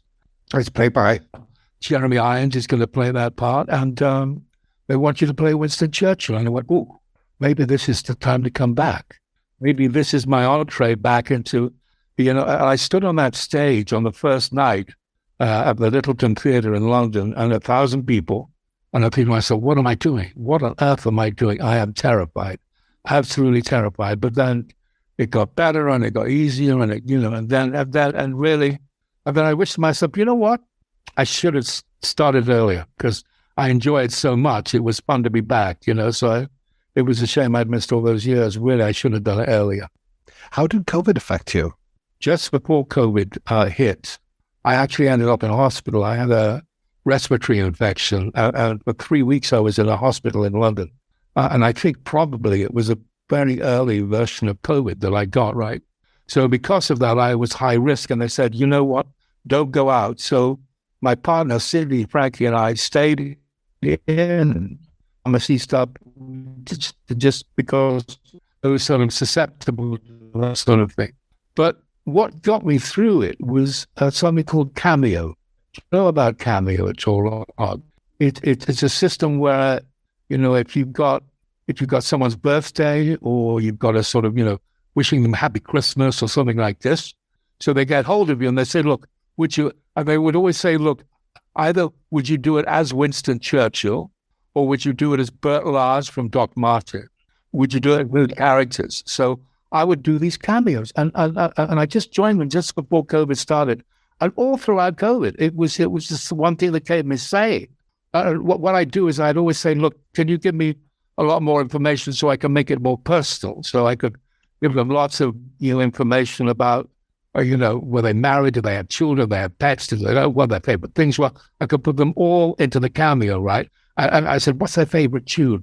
And so I would put that in at the end, I'd play the tune and all that. So it was a really sort of wholesome little package, right? But it kept me going. And there was one in particular that I remember was I suddenly got this, it was a rancher from Montana, right? For him, from his children, he said, look, the thing is this, he's got this big farm, a big ranch with Black Angus cows on it, beef. He likes nothing better than coming in and watching an episode of Doc Martin in the evening. And I thought to myself, this is crazy. A rancher from Montana watching Doc Martin? So I said, you know what? Can you just record this for me? Record his reaction so I could see it and put it on WhatsApp. And they did, and it was just brilliant. There was this this rancher with a cowboy hat on, a little mug or something, and he was watching this thing. He goes, who is this guy? Who's this guy? He knew who I was, but he's saying, is he talking to me? He's talking to me. And I was saying his name, James. He knows, is it for me? Is he, yes, it's for you, Dad, it's you. It was just brilliant, just brilliant. And at the end of it, I got in touch with him and I said, listen, I'm coming to Montana. I got to meet this guy. One day I got to meet this guy. So I'll go and see him. What do we have to look forward to from you? This year has been the final series of Doc Martin, which we did this year in April, May, June, July. So after 19 years, it started in 2004. So this is the 10th series, and this is going to be the final one, so we're not going to do it anymore. So that was the thing that we had to say goodbye to. But around that time, I did a couple of other things, just some cameos and things. I've been on a Ridley Scott movie called Napoleon, and Joaquin Phoenix is playing Napoleon. And that lady from The Crown who played, you'll be able to look this up, she played Margaret in the early days, Princess Margaret. Not the latest one, but the early one. She plays Josephine. And I play this wonderful character called Louis XVIII. In the original film that they did with Rod Steiger playing him, it was Orson Welles who played Louis XVIII. So I've got some shoes to fill there, I have to say. That was a treat to actually work with another legend, Ridley Scott, who's extraordinary, 80-something, still going strong, which was amazing. So that was a treat to do that. And then most recently, I've just done a mini-series for ITV, which is the same company that makes Doc Martin, about Cary Grant. Cary Grant is played by Jason Isaacs, who's a wonderful actor, and he was excellent as a Cary Grant, and it's really on his early days.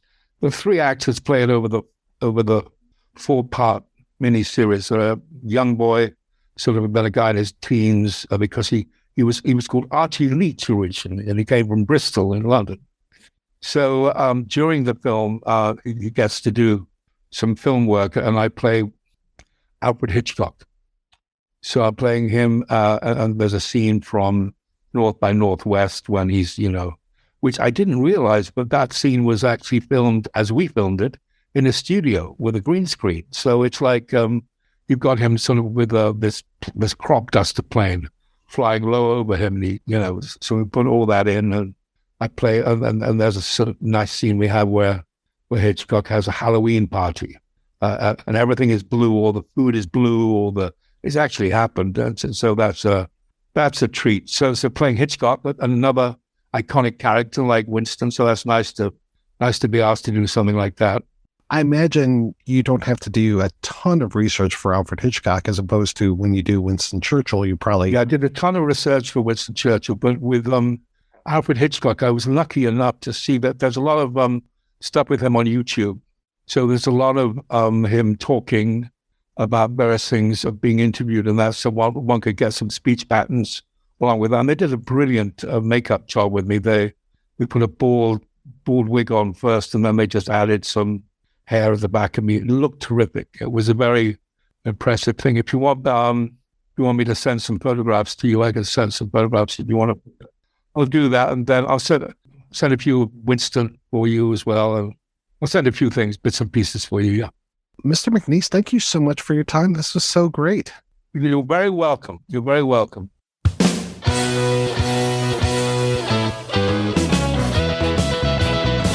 I went to Paris in France. I found a little romance. She was walking down the boulevard. I know I should have been good. I never thought that I would be double-crossing, baby, cross my heart. But a little rocking and a little wine got me thinking about a little Valentine. What's a lonely boy to do? She looks so fine. How silly can you get? Yeah, yeah. How silly can you get? Ooh, yeah. I never ever meant to stray, but you looked at me that way. The night was young and very made me forget. How silly can you get?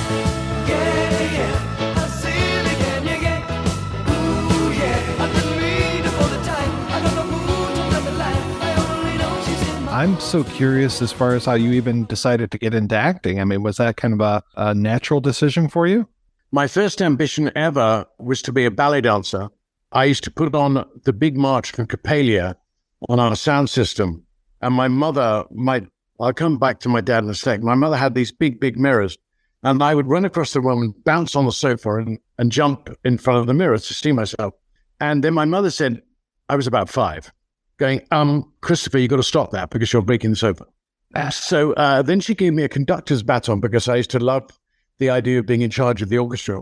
And so I would stand in front of the mirror and conduct the last of the big march from Coppelia. Dun, dun, dun, dun, dun, dun, dun. And then one day I broke my conductor's baton trying to get the orchestra quiet.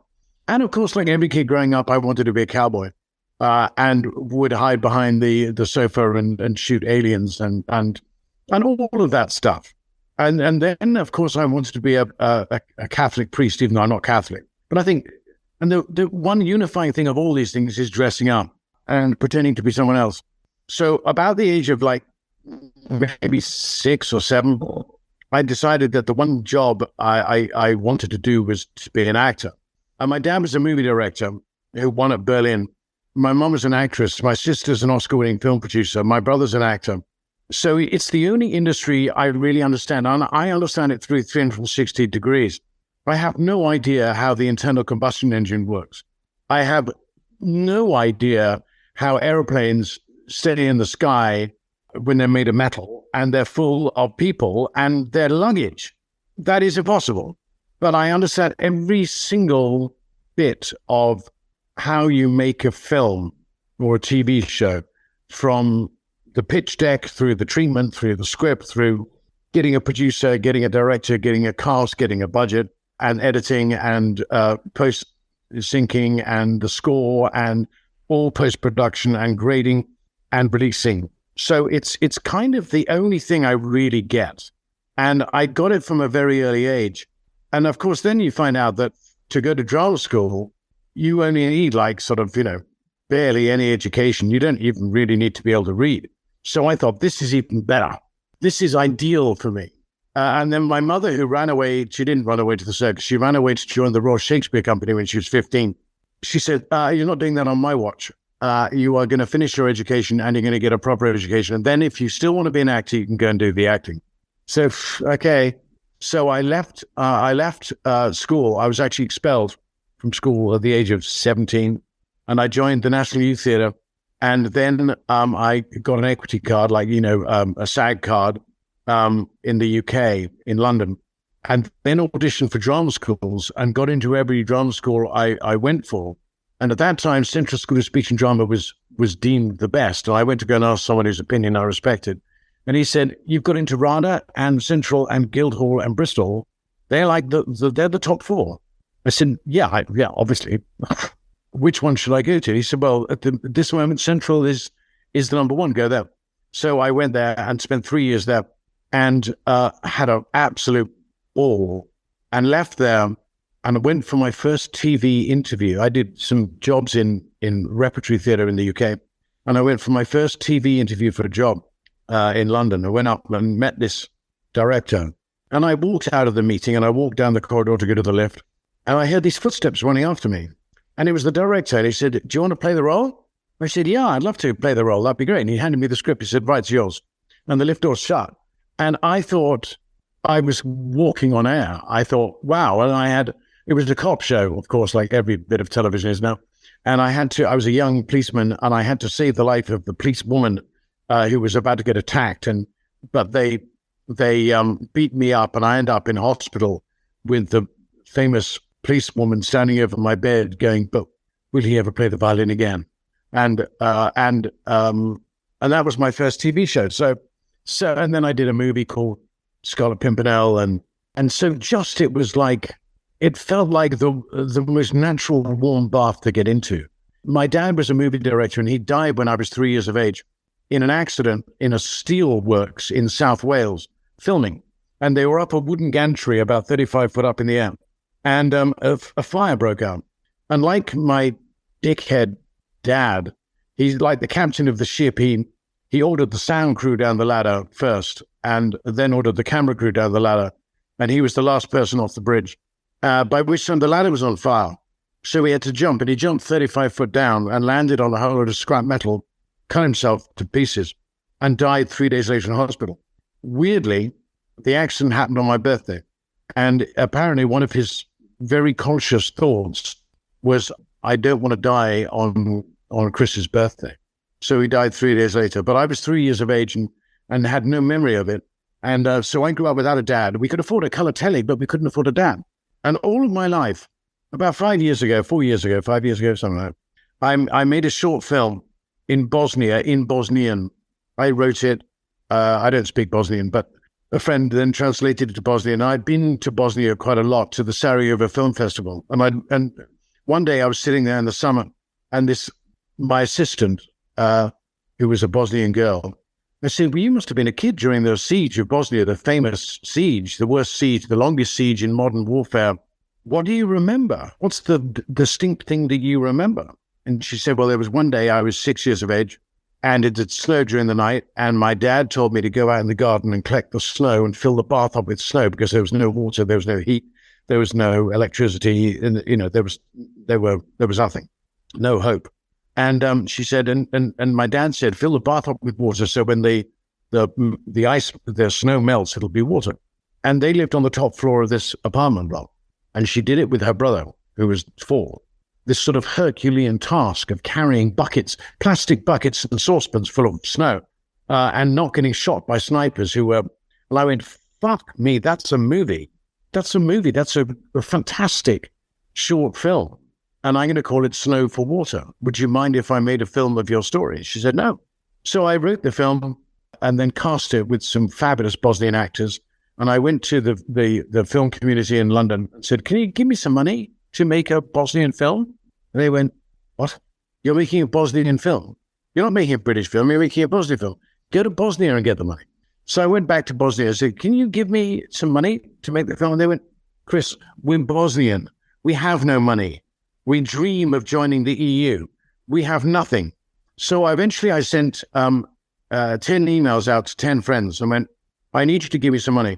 And blame me down, I got enough of I got enough of a budget to make the film. You know, your dollar goes a long way in Bosnia. And, you know, you can go out for dinner with 3 people and drink some of the finest wines in Bosnia and have 3-course meal, and it won't set you back $15 for the entire thing. So you get a lot of bang for your buck in Bosnia. So I made the film and then realized that I hadn't got any budget for post-production. So I emailed these people back and said, thank you, firstly.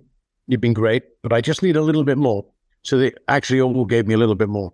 And then I could do the post-production. Anyway, I entered the film for the Berlinale, the film festival in Berlin, and it was selected. And my sister went, are you fucking kidding me? Your little Bosnian movie that you made for peanuts has been selected for the Berlinale. It's way more important than Cannes. It's way more important than Venice and Toronto. The Berlinale is the biggest and best film festival in the world, and you've been selected. That is like huge. Anyway, so I said, yeah, I know. We knew. So I went out to Berlin for 10 days, and there was like 4 or 5 screenings of it, and I did Q&As, not in German, obviously, all Bosnian. And then they sent me and then all my entourage of actors and people who were with me for the thing all went back to Bosnia, and I was left alone in Berlin. And I was sent an email late one night going, do you want to come to the award ceremony? And I went, yeah, I haven't. When is it? And they said, well, it's 6:30 on the Saturday night. I said, I can't. I've got a plane at 5 o'clock on the Saturday afternoon. I'm in an Airbnb in Berlin. It's finished. And they went, oh, we'd love you to come to the award ceremony. I said, I can't. They went, okay. So I rang up my sister. I said, what does that mean? What does that mean? She said, tell me exactly what they said. So I told her exactly what they said. She said, write them an email and say, if they will give you a hotel room for the night, you'll stay and you'll change your flight. And if they do that, it might mean that you've won something. Oh, brilliant. That's brilliant. That's why she's a top producer. So I sent the email going, I'd love to come to you. Give me a room for the night in your nice hotel over there, and I will stay and I'll change my flights. And they sent me an email back almost immediately going, we don't give rooms in hotels, you idiot. So I thought, oh, okay, well, obviously I haven't won anything. And I rang up my sister, and she said, well, maybe they just had some empty seats, and they wanted to fill up the seats, you know. So I went to see some movie, a screening of some movie that night on my own, and came out of the movie house and turned my phone back on. And there was an email from the Berlinale going, we will give you a hotel room for the night because we are giving you an award on Saturday night. So would you?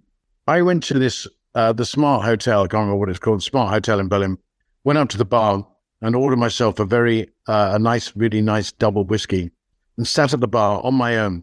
And I thought, why isn't my dad here? You know, all the time, I mean, my dad never met my kids. My dad wasn't at my wedding. And I missed him all of those times. And I'm sitting in a bar, and he won Berlin many, many years ago with a film. And I've just been told that I'm going to win. And I remember just raising my glass and toasting him.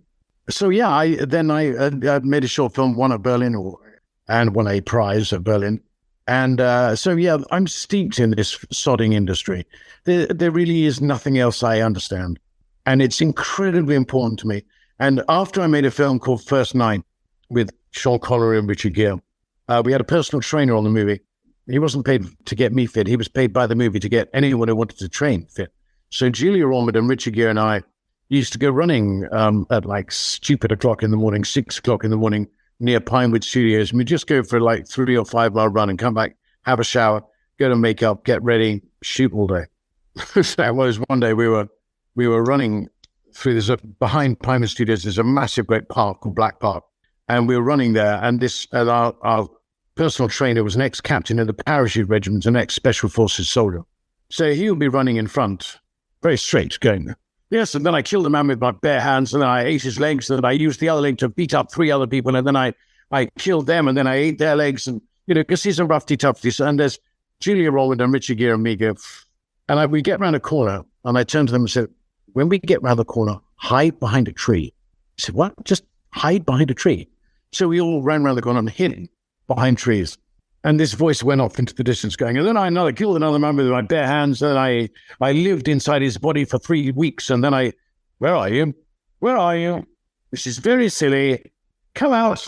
Anyway, he eventually found us, of course, because we were like giggling like school children behind trees.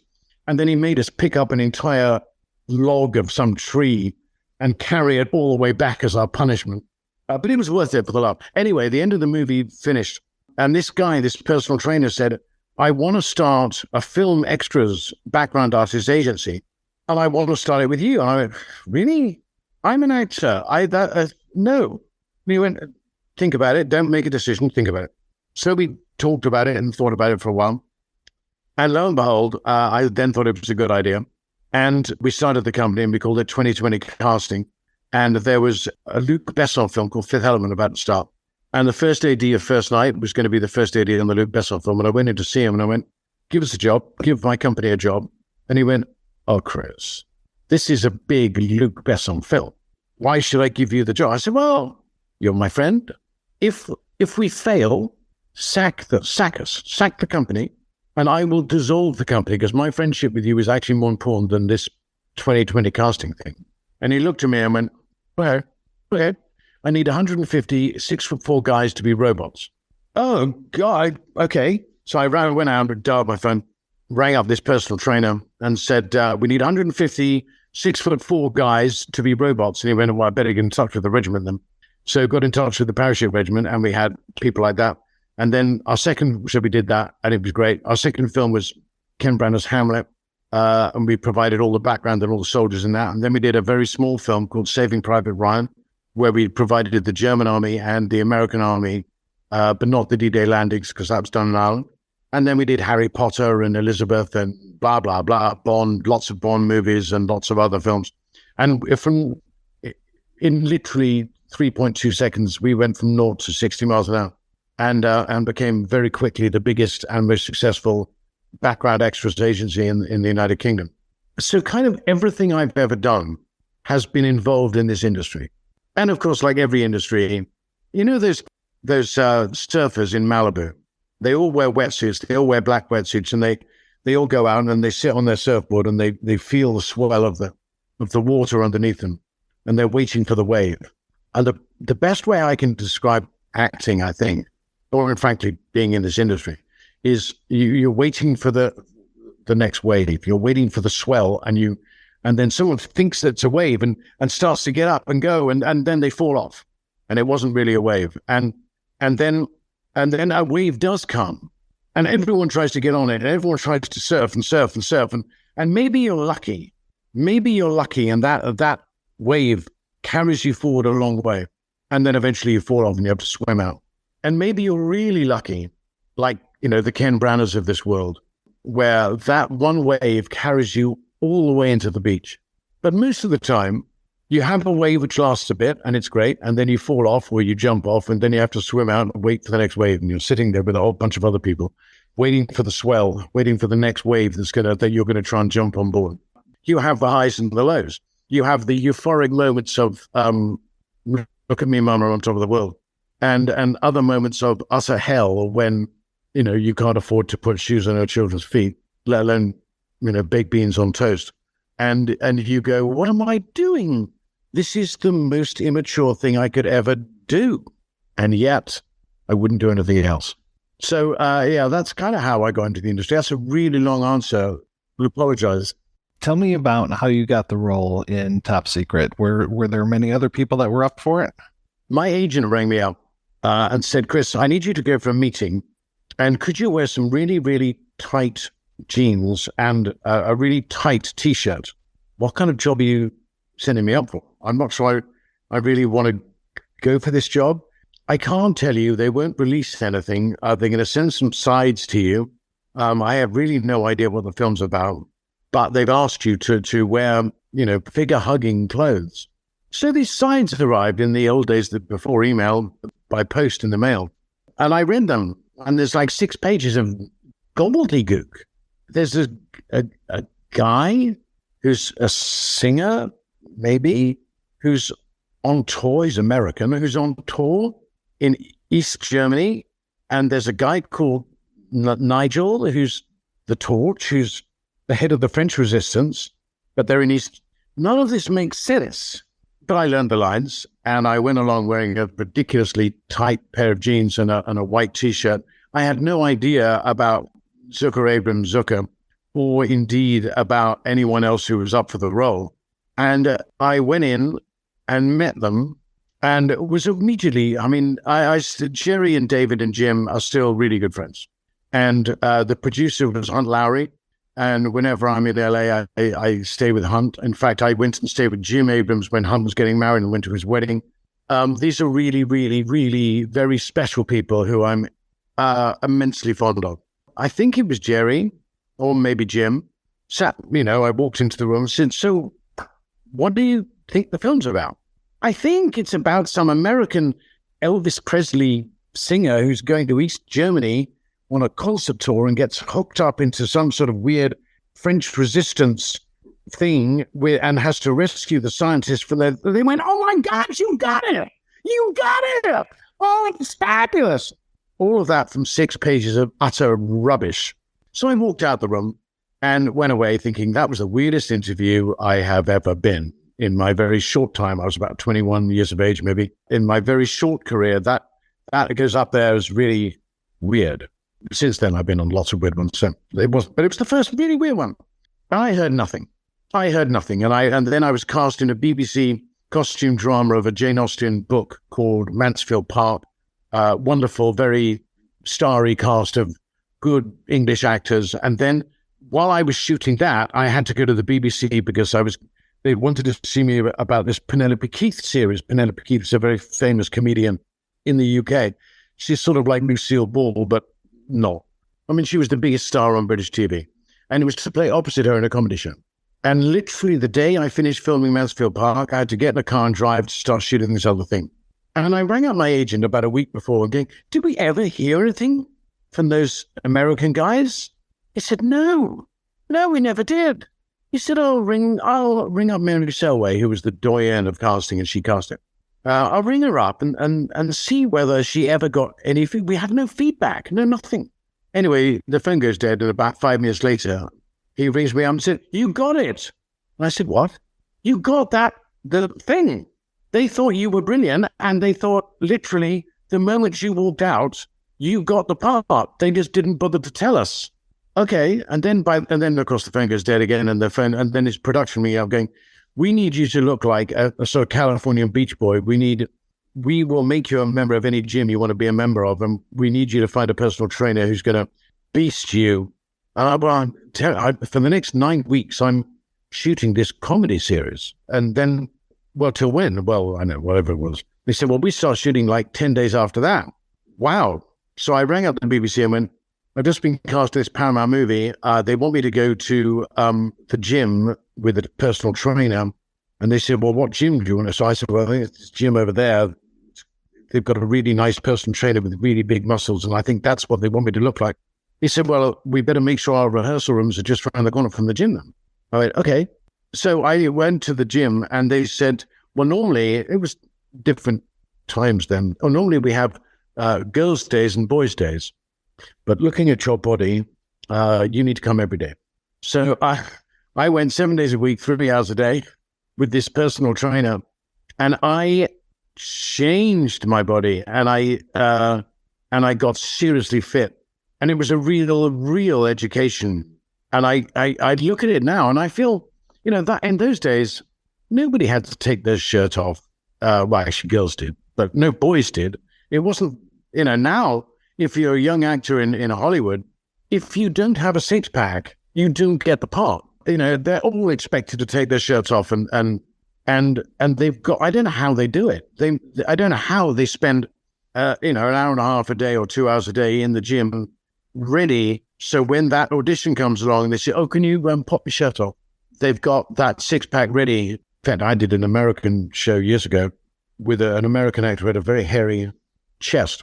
He used to come into makeup and cut so the hair was in the valleys. And so the mountains were the six-pack. So he used to color in his own six-pack, which was equally ludicrous. So I feel sorry for young guys these days who have to work out in the gym and make sure that they are, in perfect shape, every single day of the week. I blame Hugh Jackman because, I don't know how he does it. I don't know how he shrinks himself like that and doesn't drink any water and presumably never drinks any alcohol and lifts these huge, great muscles, weights. Because when I finished doing Top Secret, I said to the personal trainer, I said, now what do I do? I've got all these things. How do I get rid of them? You don't get rid of them. You're stuck with them. If you don't exercise, they will turn to fat. So you've got to exercise. You can stretch more, play lots of tennis or anything else, but you're stuck with them. And like Hugh Jackman must be stuck with that body now for the rest of his life. And, what's he going to be like at 70? I guess we won't see his top half. So no one will know. So I finished shooting the comedy series for the BBC, finished shooting Mansfield Park for the BBC, and then I was training 3 hours a day. And then we started shooting. And then obviously I read the script, and we had I think we had a read through, or we had something. And Jerry and David and Jim said, we have a rule, which is that we want 5 gags per page. We want 5 jokes per page. If it hasn't got 5 jokes on this page, it's not good enough. Wow. But we want you guys, the cast, to feel free to suggest anything. So the cast are now going, brilliant. We can suggest things. They said, yeah, anything. So they did, often. And David and Jerry and Jim would just turn again, no. We thought of that one, and the answer's no to that. I got one gag in it. I got one gag in it in the entire movie, which is when Lucy and I first meet and we do the whole Blue Lagoon thing. I'm wearing nothing but a loincloth and a necklace, obviously. The only gag I got in the movie is when I said, and she's taking measurements. And I said, well, why don't I give her things to measure? So what I'm thinking to her, why didn't I just do this and then she can measure my bicep? I went, oh, brilliant. And then why doesn't she just drop down and come? And they went, oh, yeah. So I actually managed to get a gag in that they hadn't thought of, which was amazing. But then also hysterically, because we've been filming for Oh, no, well, I think it was pre-production. It was pre-production. There were Pinewood Studios, costume fittings, all that stuff going on. And I said to the second AD, second assistant director, who's this guy, Val Kilmer, who's playing Nick? Where is he? I want to go say hello. He said, oh, no, Val doesn't want to meet you. Excuse me?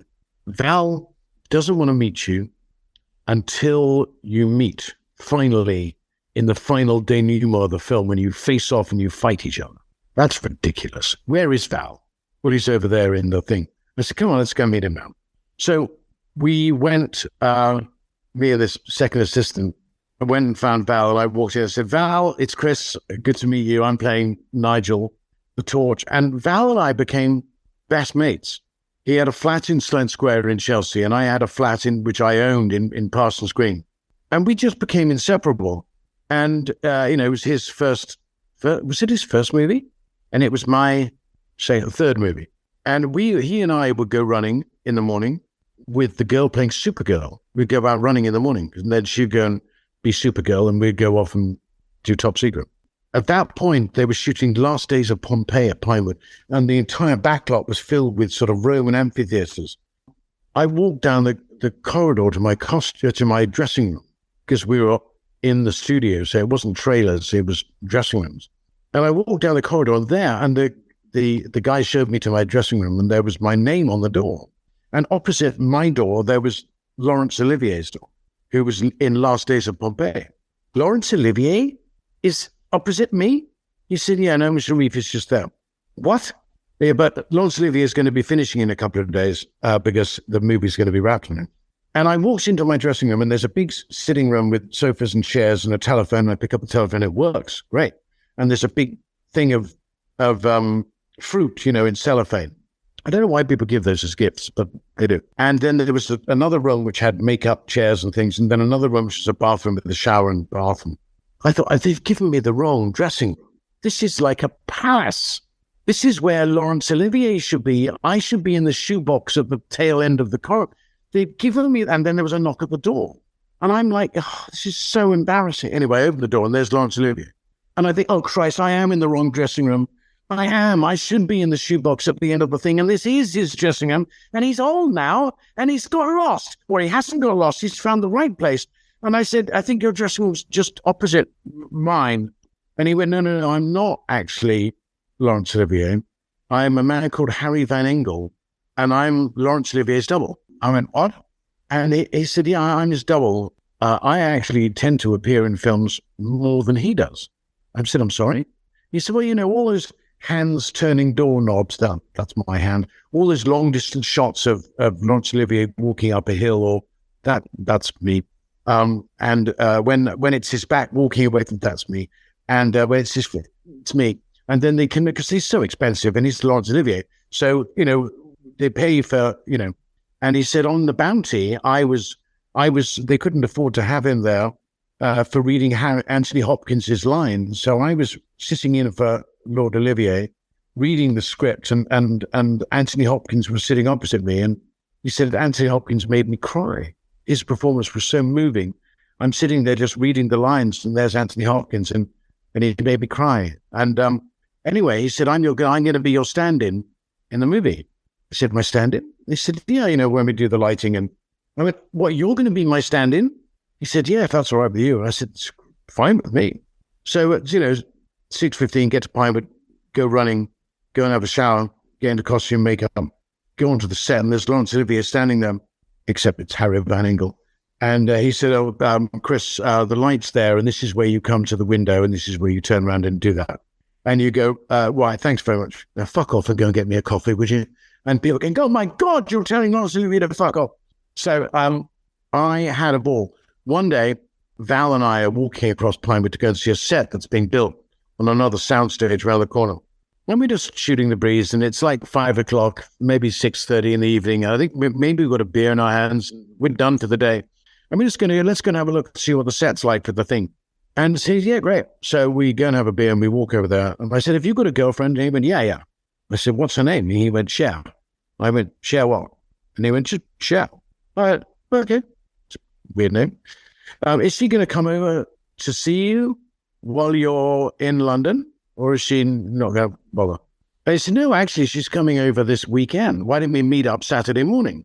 I mean, yeah, that'd be great. Why didn't we meet in that cafe in the King's Road? Because he was at one end of the King's Road and I was at the other in Chelsea. Why didn't we meet at that cafe? And we can meet, and I'll bring Katie, who's my girlfriend. So I go home to my flat, to Katie, and went, Saturday morning, Val wants us to meet his girlfriend. She's called Cher. We're going to meet in the cafe in the King's Road. And she looked at me like I was like a total dweeb. And she went, you mean Cher? I don't know. I named Cher. He wouldn't tell me anymore. Cher. No, you mean Sonny and Cher. Cher. You mean Cher. Oh, do you think that's Cher? Saturday morning comes and Katie and I get in a car. We drive down the King's Road and we park the car and we walk around the corner of this cafe. And there is Cher sitting in head to foot leather with her crinkly hair and dark glasses. And there's Val looking $1 million. I mean, looking, he's a good looking boy, certainly then. And Cher was just looking like, there's some people, when you meet them, they're like a sort of laser beam of light that shoots up into the sky. I spent a day with Freddie Mercury and an evening with him. And he was like that. He was like this pillar of light. I mean, he was a rock star, but he was like nothing I'd away from the public. He was quite camp and buck teeth. And when he came into the public, he became, and Cher was the same. Sitting at home, she'd come over to us or we'd go to see them and she'd curl up on the sofa without shoes on, without makeup on. The moment she stepped out of her front door, she looked like a beam of light. She looked like a superstar. I said, isn't that really tiring to do? To be like that the whole time? To have to get dressed up? I mean, it's great. Trust me, it works. And she said, Christopher, you don't understand. If I go out of my front door without makeup on, without the whole Cher thing, I'm on the front page of the National Enquirer, going, Cher without makeup. He said, and she said, that is not worth it. I have to do this when I do that. And Cher and Freddie Mercury were like in the same bracket. They were like white light power torches of stardom. And I feel very blessed actually to have got to know both of them. That must have been a very odd experience to be playing comedy, but to have to play it so seriously. I've done a lot of comedy, not recently. It's a shame because comedy is the most serious you ever have to be. You are more serious making a comedy about where the gag is, what the gag is, and where the audience are looking. Okay, you do that in the edit, but how you build the gag to being the gag. You can be kneeling down over your dead brother and your shoulders can be heaving because you're giggling, because it's ludicrous and silly and fun and but comedy isn't like that. Comedy is, and with David and Jerry and Jim, you had 3 directors. One who would direct the foreground, Jerry, which of course was great when I did Top Secret. When I did First Night, I rang him up and said, I gather you're coming over to do a Knights in Shining Armor movie. I want to play the bad guy. And I sent him endless photographs of me as Maligan, which Ben Cross played. And he went, Chris, you're not Maligan. You're not Maligan. No, but you can be Sir Kay. So I ended up being in that movie. And so he would direct the foreground action, i.e. the principal cast. And then I think it was Jim would direct the middle area, and then David would direct the far distance. So they would constantly be looking for deep focus gags that you kind of had to watch the film 2 or 3 times to be able to go, oh, I never saw that thing in the background. But yeah, making comedy is incredibly serious. And you kind of, I mean, there was a scene in Top Secret where I discover, or the girl discovers that I'm the bad guy. And I've just been sucked off by a calf and mounted by a bull. And so I have a rather strange walk, understandably. And I'd sort of been working on my rather strange walk. And David and Jerry and Jim loved the walk, so that was good. They bought into that. Anyway, we were filming this bit where I get the girl, And she keeps on looking down towards a gun, which is just propped up against a tree over there. And she keeps on, her eyes keep flicking towards the gun. And I watch her eyes flicking towards the gun. And so I go and get the gun with my rather painful walk. And I pick up the gun and the tree falls down behind me. That's the gag. We haven't got a polystyrene tree or a balsa wood tree or even a papier-mâché tree. We've got a real tree. And we're filming it in the middle of nowhere. And they've obviously bought this tree from this farmer. And they've taken a chainsaw to the bottom of it and they put it on the hinges and they've got a crane over there out of shot to lift up the tree to put it upright again when it falls over. But it's a tree made of 100% wood. And it's not just a little spindly little, no, this is a motherfucker of a tree. We rehearse it and they go, oh yeah, and then you go over and I have to talk the whole time about whatever it is I'm talking about. And do the funny walk. And they said, and then you go over and you get the gun. And I get the gun. And then the tree falls down behind you. Great. Okay, we're going to go for a take. So I get out of my car or whatever it is I'm driving. And I start talking, looking at her. She looks towards the gun. And I do my painful walk and I carry on talking the whole time. And I pick up the gun and I hear the tree and the tree begins to fall. I'm walking away from the tree and the tree falls over. Yeah, that's great, Chris. But you got to walk slower. Okay, but there's a tree that's on hinges, which is falling down just behind me. It's not made of plastic or balsa wood or papier-mâché. It's a real tree. Yeah, I know. Just walk slower. So we do it again. And the tree gets hitched up. When I get out of the car, get out of the car, ouch, painful walk, yammer, talk, pick up the gun, walking really slowly, I think, and the tree falls down behind me. No, Chris, no. You gotta walk really slow. Okay. Shut up. And the tree gets yanked back up again. Action. I get out the car, I do my ouch, painful walk, talking all the time, look towards the gun, walk over, pick up the gun. I am walking like a snail. And I hear this tree. It misses me by 10 centimeters. And cut. Oh, Grace, that is great. Oh, my God. And I go and sit down in my chair with my name on the back, which I'm very proud of having a chair with my name on the back. I'd done 2 movies before then. I didn't have a chair with my name. Sitting down with the chair with my name on the back was it. And Omar Sharif was sat next to me and he said, Chris, do you know how much that tree missed you by? I said, no, it felt quite close, Chris. It missed you by inches. You are... And then the props guy came up to me and said, Chris, can I get you anything? And as a joke, I just said, yes, gin and tonic, ice and a slice. Because I was a bit like this, because the tree had just literally missed me by inches. But the director were happy, so I was happy. And 5 minutes later, the props guy came up with a silver salver and a cut crystal glass and a gin and bitter lemon. He said, sorry, sir, we're all out of tonic.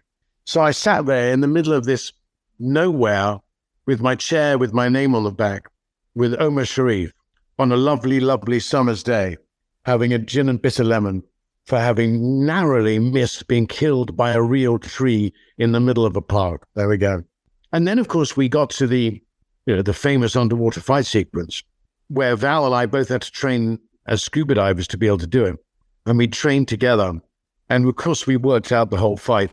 And not only were we wearing lead belts, but we had weights in our shoes so we couldn't float to the surface.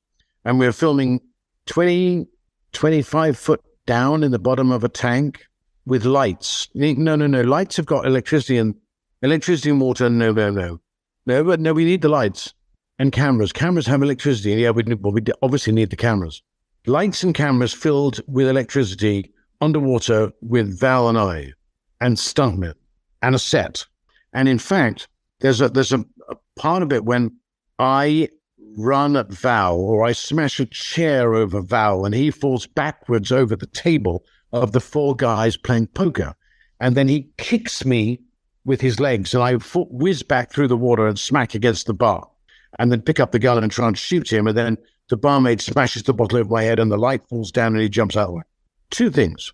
One of the 4 poker players is Hunt Lowry, the producer of the movie, sitting there with his hat, because his hat's floating about 4 or 5 inches above his head, his beard, and his cards. So that's the producer. And the other thing is that to make me fly or to make either of us fly backwards through the water at every given minute, they would hook a steel wire to the back of our trousers, which would then go straight back through the set, if there was a bit of set in the way, to the side of the pool, up to the surface of the pool, and then onto the surface of the stage where we were filming at Plymouth, where the British tug-of-war team would all hold it, and Jerry Zucker would be there going, now! And then they would pull back, and you'd slide back through the water and then bang your head against the bar. But Val and I were the only people in control of the whole sequence, because we were the ones who had masks on and then a respirator in our mouths. And we would kind of decide, we'd rehearse how many blows we're going to do, because every time you get hit, you've got to blow out air. And because I'm the Brit and the baddie, and he's the American and the hero, he obviously hits me more than I hit him. So I have to blow out more air. And so we'd work out which bits, how long we would, 1, 2, 5 punches before we would, that would be a cut, and then the camera would move angles, and then we'd reshoot that little bit. And we'd stand in the water, holding each other's shoulders, breathing, which was good. Otherwise we'd drown. And then we'd take there'd be a stuntman, then we'd take our masks off and hand them to the stuntman. And then we'd hold our shoulders and go, 1, big breath. 2, even bigger breath. 3, really the biggest breath you can take. Take out our respirator, hand it to the stuntman. The stuntman would then, with flippers on, go back behind the camera. I never knew where he went. I just prayed he was paying attention and wasn't too far away. And then you'd have to look up, because they couldn't have bubbles above your head. So you had to wait for the bubbles to subside above your head. And then Val and I would start to beat each other up underwater. We both panicked once. When you just think, I have got no air left in my body. This is me without air. I've blown it all out. And the only thing you can do is reach your hand out towards where you hope the stuntman is. And you really hope he's paying attention and not sort of eyeing up the girl in the background or whatever it is. Because you're absolutely relying on him with his flippers to come in, which is going to take 5, 6, 8 seconds, to come in. And then you feel the respirator in your hand and you get it to your mouth and you breathe again. And then you're okay and you're going to live. But the worst bit of it came when they would go, and that's lunch. Oh, great. That's great. That's great for the people on dry land above us. They can just go and queue up and get their food. That's great for the guys with flippers, because they can flipper their way to the side of the pool. And Val and I are wearing lead boots with lead weights in our belts. And the only way we can get out of there is walk to the side of the pool where there's a ladder, and then gradually go up the ladder and get to dry land and take the respirator off. It took 3 weeks to shoot the 3-minute section of that movie. In fact, I was in Australia a few years ago. I got some time off, and my wife was there, and they said, why don't you go down to Jervis Bay? It's beautiful. It's lovely water. It's great bay. It's very peaceful. There's this great little village with lovely restaurants. And so, we go down there, and we've got this small apartment on the beach, which is idyllic, and we are alone, miles away from Sydney and everything and work. But we go into the town to have dinner, and we have a dinner, just the two of us. And I had a couple of glasses of wine, and we eat some food. And my wife said, we should go and get back. I said, yeah, cool. Are you going to leave that glass of wine? She's only half drunk. You're going to leave that on the table? She said, yeah, I don't really want it. I said, okay, fine, I'll have it. I nicked it. Walked out the restaurant in Australia, walked around the corner to the car, got in the car, drove around the corner, stopped by the police. They weren't looking for me. They weren't looking. It was just one of those general checks. They're just stopping every so often car. They happened to stop me, and they have this new sort of breathalyzer thing. Could you get out the car, please? So I got out of the car. They said, would you mind breathing into this thing? And now you don't have to breathe into it, like blow into it like the old things. You just hold it away from you. You said, just count 1 to 10. So I go 1, 2, 3. He said, yeah, so you've been drinking, haven't you? Yes. Well, yeah, I have. I just been for a fabulous dinner around the corner. And he said, right, well, it's against every rule in America to drink drive. And currently you're over the limit. I didn't say, well, I just necked the last bit of wine. It's probably He said, I'm going to keep you here for 10 minutes and then I'm going to breathalyze you again. If you are still over the limit, you're going to spend the night in the police station. And when you go back to the UK, you're going to have to come back here and you're going to appear in court. And this is serious stuff. We have, oh Christ. So I get back in the car and I turn to my wife, and this is actually serious. I know I'm over the limit. I've got 10 minutes to not be, which is unlikely. I might have to spend the night in the police station. This is bad.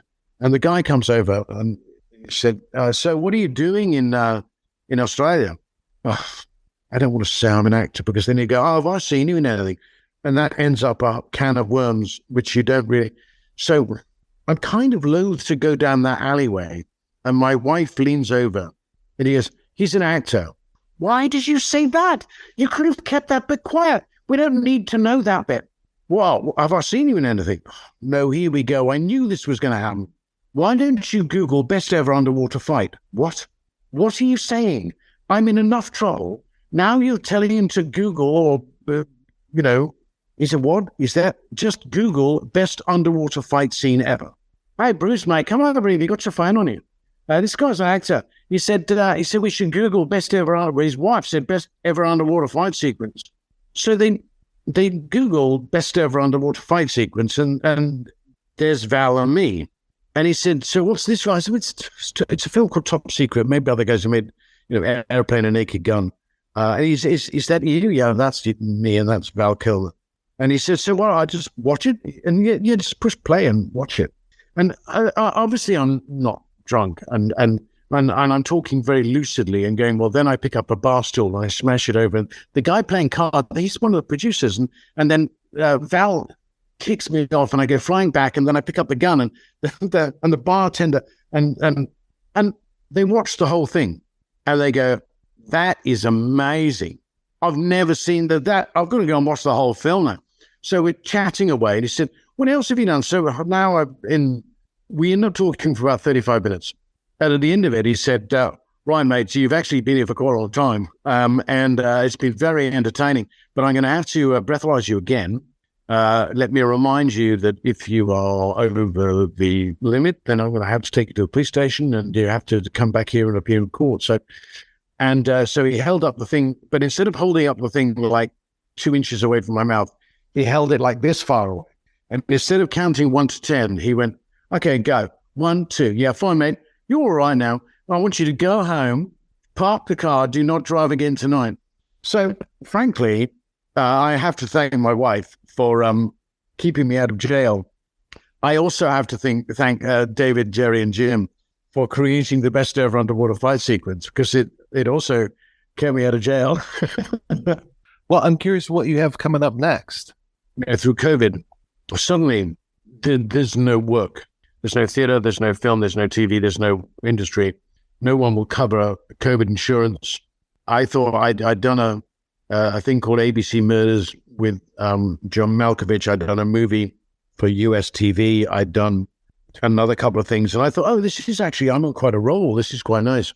And then suddenly COVID hits, and you realize that you're flying over the edge of a precipice without a parachute and there's no safety net. And you think, is that it? Is that the end of the world? The end of my career? The end of this industry?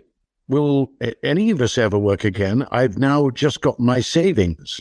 Wow. And luckily my wife isn't in the film industry. She worked for a living, and she's a proper grown-up, and she's incredibly clever. So she was trying to save the world from 7:30 in the morning to 7:30 at night, 7 days a week. Never saw her. And I was doing a lot of gardening. The garden was great.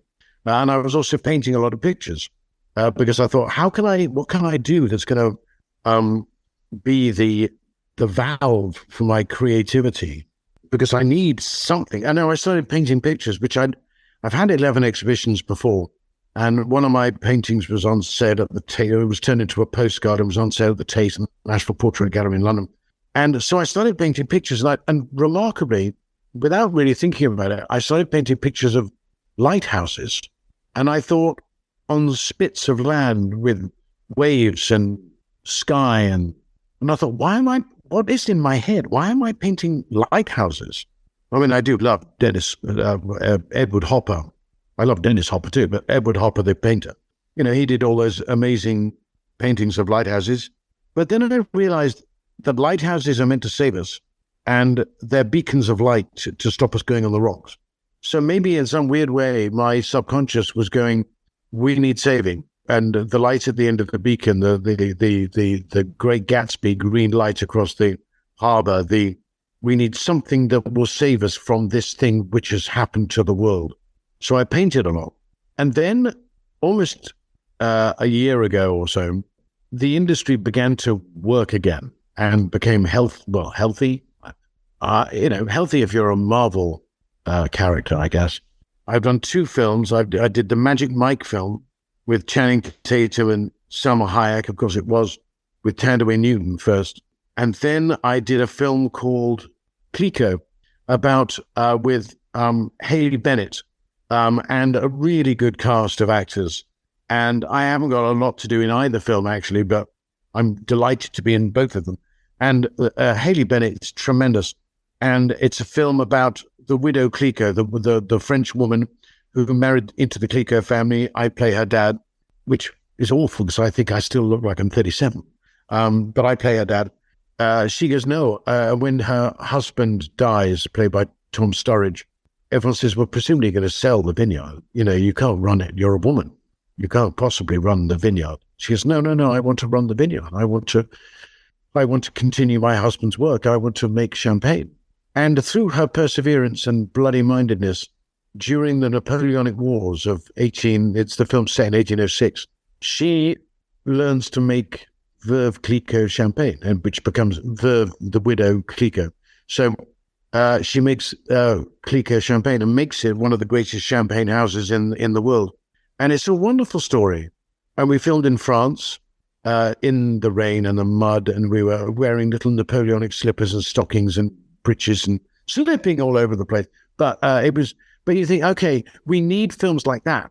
We need films like Magic Mike, which we need date night movies for people to go and look at amazing fit dancers ripping their shirts off and doing almost impossible gymnastic dancing. Just as much as you need, the Marvel films. I just hope Tom Cruise never stops making movies. I hope Spielberg never stops making movies. I hope Meryl Streep never stops working. I found it very sad seeing Val. I mean, thrilled that he's working and thrilled that he was in the Maverick film. I mean, I thought he was going to die a few years ago. So it's great to see him still acting, still giving it his best. And I have a great deal of fondness for him, even though, of course, his reputation is legendary for being impossible. When we finished shooting, we overran the movie, Top Secret, by about 3 weeks. And Val's apartment in Sloane Square in Chelsea was up, and he couldn't elongate the rent because some other people were moving in. And he didn't want to move into a hotel, so he rang me up and said, hey, Chris, can I come stay at your place? Of course you can, Val. Of course you can. So he moved in. And he had a roll of money of like £50 notes, which was his overtime payment for the movie. It was quite a large roll of money. And he would hide it in different places, around our apartment. We never knew where it was, which is really just well. Not that we would have obviously helped ourselves, but I didn't know where it was. And one day he came back and I'd put the washing machine on and was just washing some clothes. I think I'd been to the gym or something. He said, Chris, the machine's on. I said, yeah, I'm just washing some gym stuff. He said, my money's in there. So after the wash, we opened the thing and we took the clothes out and we hung them up. And he then sat on the floor with a hairdryer drying his. So I've actually laundered Val Kilmer's money. And anyway, at the end of the at the end of the movie, at the end of the final bit, we had other things. I went to Jerry Zucker near the end of the movie. I said, you're missing a scene. He said, what? I said, yeah, you're missing interior cow. He said, oh my God, you're right. So when we were shooting the underwater fight sequence, they built a sort of A-frame and they put a big bit of canvas and they had me reverse into this A-frame. And then Jerry Zucker was the arse. So, well, I'm the arse. I'm the arsehole at the back of the cab. But the arse you see in shot is actually Jerry Zucker. And then the camera was just at the front, shooting past Jerry's arse to my face for when I get sucked off by a calf and then mounted by a bull. And I think I have a gun with me. And I think I say things like, take me to the whatever I say. So we were shooting all of that. And there's one little light in there. And then he said, okay, Chris, now you get sucked off by the cow. I said, Jerry, my mother is going to see this film. I can't give my sucked off face. That's embarrassing. My mother is going to see this. Just shut up and get on with it. So all of that's in the movie. I shouldn't have opened my big mouth and suggested interior cow. At the end of the movie, Val goes, and he doesn't, and we leave on really good. I mean, he had his issues with David, Jerry, and Jim, or they had their issues with him. You could see the embryonic Val Kilmer, which became The Doors and Willow and all those nightmare stories of the Saint and Val's antics. But you know, I mean, what is wonderful about Val, like when he did that movie Kiss Kiss Bang Bang, a long time ago, when he wasn't the main part in the film. He was a sort of character, and you thought, Val, that's what you love best. You love being a character actor. You don't particularly want to be the main guy. You don't want to have to carry the movie on your shoulders. You like being the Iceman. You like being the whoever it was in Kiss Kiss Bang Bang. You like being the smaller role where you can bring some acting talent to it, which he's got in spades, rather than being the number one character on the call sheet who's got to carry the movie on his shoulders. We finished the movie, and Val goes off. And I said, Val, before you go, you know, normally when you stay in someone's house, you know, you buy a bottle of wine or maybe a bunch of flowers or something just to say thanks. You've done nothing. You've stayed in our house for, I think it was going to be 4 days and it ended up like 5 weeks. And, you know, was it Oscar Wilde who said, you know, house guests like fish go off after 4 days? Yeah, he was off. And anyway, he left. And the movie opened in California, in Los Angeles, and I was asked to go over to LA to do some press for it. And I flew into LAX, and there was a guy there with a big sign with a Paramount Mountain on it, with my name on it. Fuck yes. This is better than having a chair with your name on. I've got a car with a thing and a mountain and Paramount Pictures. And the next day, I got driven into Paramount Studios, and they said, well, what do you want to do? You got about 10 days or whatever. We need you to do some press, but you got 10 days before, a week before the movie opens. And they put us up in a house in Malibu. And I said, well, can I get rid of the driver but keep the car? And I really want to go up Route 1. I really want to go up through Santa Barbara. I want to go up to San Francisco. And they said, yes, you can do that on one condition. Okay, what's the condition? That you drive back on Route 5 because it's direct and fast. I said, fine, I can do that. So, but before we set off on this road trip, up quite easily the most beautiful road in the world. If anyone has not been to California, go to California, rent a car, drive up Route 1 from Los Angeles all the way up to San Francisco, eat clam chowder, go to Hearst Castle, look at Santa Barbara, look at Carmel, sit and watch the ocean, watch them. It's spectacular. And then come back on Route 5. Anyway, we threw a dinner party. Lots of people came. There were 10, 12 people for dinner. But we were a bit nervous cooking. And Val was the first to arrive. And he came in with 2 huge boxes, big boxes. And he said, this is to apologize for being such a dick in London. This is for your girlfriend. And it was the most beautiful red dress. And he said, Chris, this is for you. And it was the most beautiful shirt. So I won't have a word. I mean, I've heard lots of words said against Val, but I won't have a word said against him. I'm immensely fond of him. And we had a great fun time making that movie together. Mr. Villiers, thank you so much for your time. This has been wonderful. That's okay.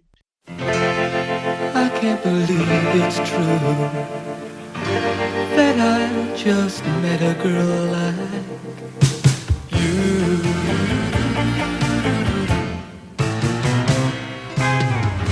Each night I'm all alone, my heart's an empty home.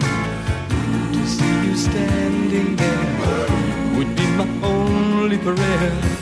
If you could ever know how much I need you so, come make my dreams come true. I'll give my love to you, baby, please. Baby, please, baby, please. Spend this night with me. You've had such an interesting and varied career. I mean, you're an author, journalist, you paid your own way over to Vietnam to cover the war. Then you come home and you become a filmmaker, or were you a filmmaker before you went to the war? I was a wannabe filmmaker. I had my own 16mm camera, but basically I got bored with life here, so I decided to head for the closest war. But you talk about the varied nature of careers, probably no time in my life was as varied as when I was doing Top Secret, because I was brought into this project on a whim. There's a guy in Hollywood named Jeff Katzenberg. He's still around. He was one of the most powerful guys at a very early age. He was the head of production at Paramount in those days. Then he went on after that to take over DreamWorks and Disney and a bunch of other places. But I had had a script that was based on my experiences in Vietnam, a thing called Laughing War. And Hollywood has these kind of legendary scripts that everybody tries to read. They haven't been produced, and they're the hot scripts that haven't been produced. It just turned out that I had that kind of script that was in Laughing War, which is going nowhere, by the way. I'd been taken down to Hollywood by Dustin Hoffman. At the time, he was at its most powerful, and Columbia Pictures rented me a house in Malibu, all kinds of stuff that's almost out of the old fantasy days of Hollywood. After that ended, I was left with a script that was sort of on again, off again, and Katzenberg read the script and called me out of the blue and said, I need you to talk to these guys, these friends of mine. And I didn't know what he was talking about. I didn't have a clue. So I went in to meet him, and he explained to me that he had three of the hottest talents in Hollywood at the time, Jerry Zucker, David Zucker, and Jimmy. And he said they had this little movie that everybody knew about called Airplane, and it was the moneymaker for Paramount. And it cost next to nothing, and Paramount had made such a fortune on it that Jerry, Jim, and David, after a year after it had come out, sent out embossed cards, like invitation cards, all properly done with the proper script and everything, that said, Jerry Zucker, David Zucker, and Jim Abrams wish to announce that their movie Airplane has made so much money that Paramount Pictures can no longer hide it from them.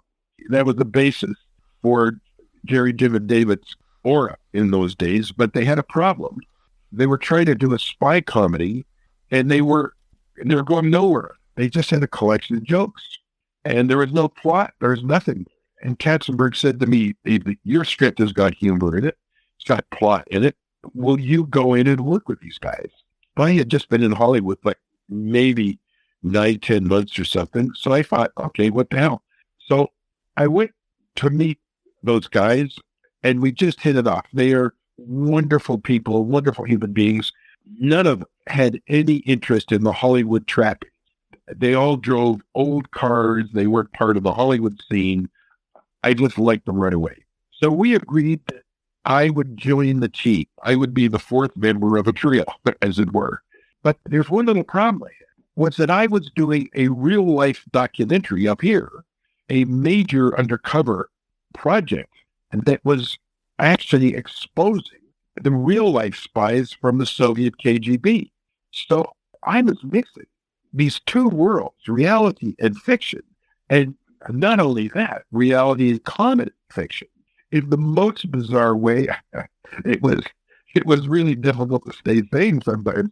I would be up here sometimes, and we would take on undercover sting operations. Give you an example, we were trying to get to what they called illegals, who were Russian spies who had been sent over to America or Canada. using false names and false identities and were almost like sleepers. They were here until they were needed, and then they had to do whatever the Russians over in Moscow wanted them to do. So we were running around exposing these guys. On another time, there was a guy who was part of what was called Department V. Department V was part of espionage and sabotage and all the dirty works that you could imagine. And this guy had been sent over to North America to the Midwest and parts of Canada. And so we set up an elaborate sting operation, and I trapped this guy on camera. He didn't know he was being filmed. And he basically admitted, more or less, quite shocked and reluctantly, that he was a spy for the Russians. So, okay, that was fun. But then I would be sitting in a law firm boardroom with the three Hollywood guys, Jerry Zucker, David Zucker, and Jim Abrams, writing a fictional comedy script. And this went on for several glorious, insane months. And it was one of the most bizarre periods of my life where everything collided. It's got even crazier because the Hollywood part of it was glorious.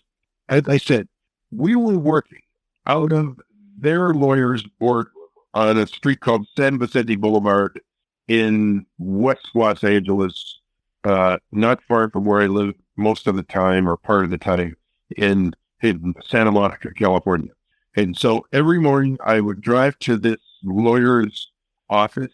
The four of us would march into the boardroom, close the door mostly, and we would sit down and there was a ritual. And it went on for about 4 months up until we had a script. And it would start with us talking about various things. And Jim could be talking about problems with his old Volkswagen, or Jerry Zucker with his old, as I said, these guys were definitely not Hollywood chic, cool, the kind of guys that I did not want to hang out with. Then David Zucker would have to make sure that he had organized all the raisins in his bowl of raisin bread, which he had to have every morning before we could start. All the raisins had to be organized in a perfect circle. And then he would start eating and we could start. So, okay. And that was the first hour. Then we would come up with all these jokes. And we would be laughing and howling at how great the jokes were and what geniuses we were. And by about 3:30 or 4 o'clock, we would stagger out of the boardroom past all of these lawyers in their offices who had heard this kind of zoo that was going on in the boardroom. And we would go past these guys, and these lawyers would be looking like the animals were escaping from the zoo. And they thought we were just completely demented, which we probably were. So that was the finish of the day. But we'd come back the next morning and we'd look over everything we had done that we told ourselves we were such geniuses on. And it was so brilliant. And we were totally despondent in the first hour because we just said to ourselves, this is crap. This is absolutely appalling. How can any idiot have written this stuff? So this went on and on and on. And it was like always 2 steps forward, 1 step and maybe more backwards. And we lurched finally toward a screenplay. That was the framework for how Top Secret became a movie. I know with something like Airplane or even with Police Squad, they were based on other things. There were things like 0 Hour or M Squad, where you could really kind of take those existing properties and hang the jokes on them. Were there existing properties like that for Top Secret, or is it just kind of more of a mishmash of spy thrillers and Elvis movies? It was partly spy movie tropes, partly spy movie cliches that they would take. Those guys were geniuses at picking out what you could parody. And they would come up with stuff that the rest of the world had just accepted as being perfect for a spy movie. And they would find that one spot, get the scalpel with things like the guy looking through a spyglass, and he's got this huge eye through the spyglass, but when he takes the glass away, he's got this huge eye anyway. I mean, they would find things that they could just parody. And it was more, Airplane had specific movies and specific references to those movies. This was more of, I'm not going to say a mashed up version of everything, but they didn't have one particular movie or one or two movies that they were parodying. It was more cliches, what had become cliches in spy movies. Not only are you doing that, but then it's a musical as well. Are there rules around when the songs have to be in place, or how do you figure out where those musical breaks are? That shifted all the time. And it shifted even more. It shifted even more when they got overseas to London, where they shot this thing. And obviously Val Kilmer, it partly was what Val Kilmer had the ability to do. At that time, Val Kilmer was not really a star. He was kind of like the kid who played Elvis. You know, he had come out of nowhere.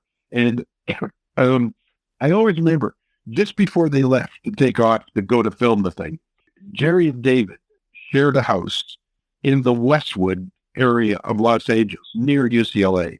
And they had a party just before they were leaving. And I always remember Val Kilmer showed up with his new girlfriend, Cher. We all thought, oh God, here goes Hollywood. We're really in Hollywood now.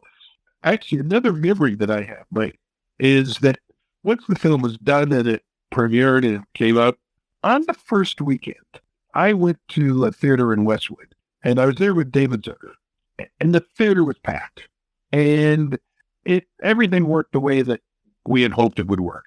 But I remember David being despondent, and I said, what is the problem? Already, Variety had called it as the #1 movie of the week in terms of box office gross. But the problem was, it was nowhere near as high as Airplane. And so David thought his career was over. Even though he had the #1 movie of the week, he was finished. It was terrible. I always remember thinking, man, I'm a long way from Toronto with these guys. I mean, you know, we would have been thrilled of the guys that I grew up with professionally in Toronto. We would have been thrilled to have the #1 movie, you know? But also, the irony is that Top Secret has become truly a cult film. I mean, weirdly, the BBC named it as one of the top 100 comedies of all time. I couldn't believe this, but it's become a real cult favorite. And you know that in Hollywood because of residuals, you know, that if a film is working all these years later and there's out there and the residuals are pouring in, or I'm going to say still coming in, then you know something is happening on that film, and it just keeps going. From the way that you're talking, I'm thinking that you didn't go to England with them. Is that correct? No, I was busy. I only had a certain amount of time. I forget what I was working on right after that, but I had to come back to Toronto partly because we had to finish. By the way, this film that we made in Toronto, you can find it all over YouTube. It's called The KGB Connections. And this film is all over YouTube. I had to come back for I don't know, press or publicity or something. So I did not go to England. But it was interesting. All these years later, I'm still working with those guys. I'm working with Jerry Zucker and his wife right now. You know, it was one of those things that it just keeps on going right down through the years. What are you working on with them, if you don't mind me asking? They brought me a project which they didn't know if it was a screenplay, a documentary, what it was, and I decided to turn it into a book. It's a true story. It's the only nonfiction book I've ever written about a guy who goes into war zones to bring out of war zones wild animals in zoos. This guy, his name is Amir Khalil, and he goes into places like Aleppo and Mosul and Sudan and sometimes Gaza, places like that, to save lions and tigers, and comes up through all sorts of war and Al-Qaeda and ISIS and all this stuff with a caravan of lions and tigers. So we are just in the process of buttoning up the book that I just finished writing about that, and we will go on to the next step. They leave, they go over to England. You see them at the premiere. You're there at the premiere. How different or similar is that movie that you see to what was that final draft before they left? This is going to sound kind of weird and paradoxical. It was very different, but also very much the same. By that, I mean that as we were writing the script, we would change it around. It was almost like pieces in a kaleidoscope sometimes, you know? And my job was to keep the forward momentum of the story, such as it was, going. The script with all the scenes, we were shuffling the scenes back and forth. I don't even remember what the end script was like. We had shuffled things around so much. I remember there were some things that were different, but most of the scenes, almost all the scenes were the same in some way or another. The one thing I'm not sure about is the exact order, you know, because they would change it. I spoke with Jim and David the other night, and they're still really disappointed by Top Secret, and I can't figure out why, unless it's just the box office or what it is. What's your take on this? It was shocking to them. If I remember correctly, the box office in that week, and this is going back many years, of course, was $6 million, which was a medium for hit movie, but in that week, it just happened to be the number one movie. They had scored so easy. They had got used to this colossal success. It's hard to exaggerate this, the success of Airplane. They were the boy geniuses. They were the boy wonders. And it's hard to exaggerate not only their kind of aura in those days, but they get colossal disappointment when it didn't gross the same as Airplane. Airplane was a freak of nature. Airplane caught the zeitgeist. Airplane was just, Airplane, you'll probably know more about this than I will, but the grosses of Airplane were much more than Top Secret. But they couldn't understand why they didn't have exactly the same kind of commercial hit. And like I said, I was sitting there wondering what their problem was. You have written so many different types of things. I mean, you've got The Clown Murders, which sounds funny, but it's more of a thriller, I would say. And then you've got things like, you mentioned the KGB movie, pretty serious stuff. And then you've got things like the Second Civil War, which I found hilarious, but then also super scary, especially in 2022 as I'm watching this. And it's just like, how do you go back and forth between all the different types of material that you're working on? Say, what attracts me are the two faces of drama, tragedy and comedy. And the old Shakespearean, the two faces, one smiling broadly, the other frowning severely. I love flipping those two. The screenplay that I wrote, which got me to Jerry, Jim, and David, as I said, was called Laughing War, based on my first novel. And it was about a comedian in Vietnam. And I had lived that. I stayed in a flea bag hotel. It was me and the cockroaches in the room.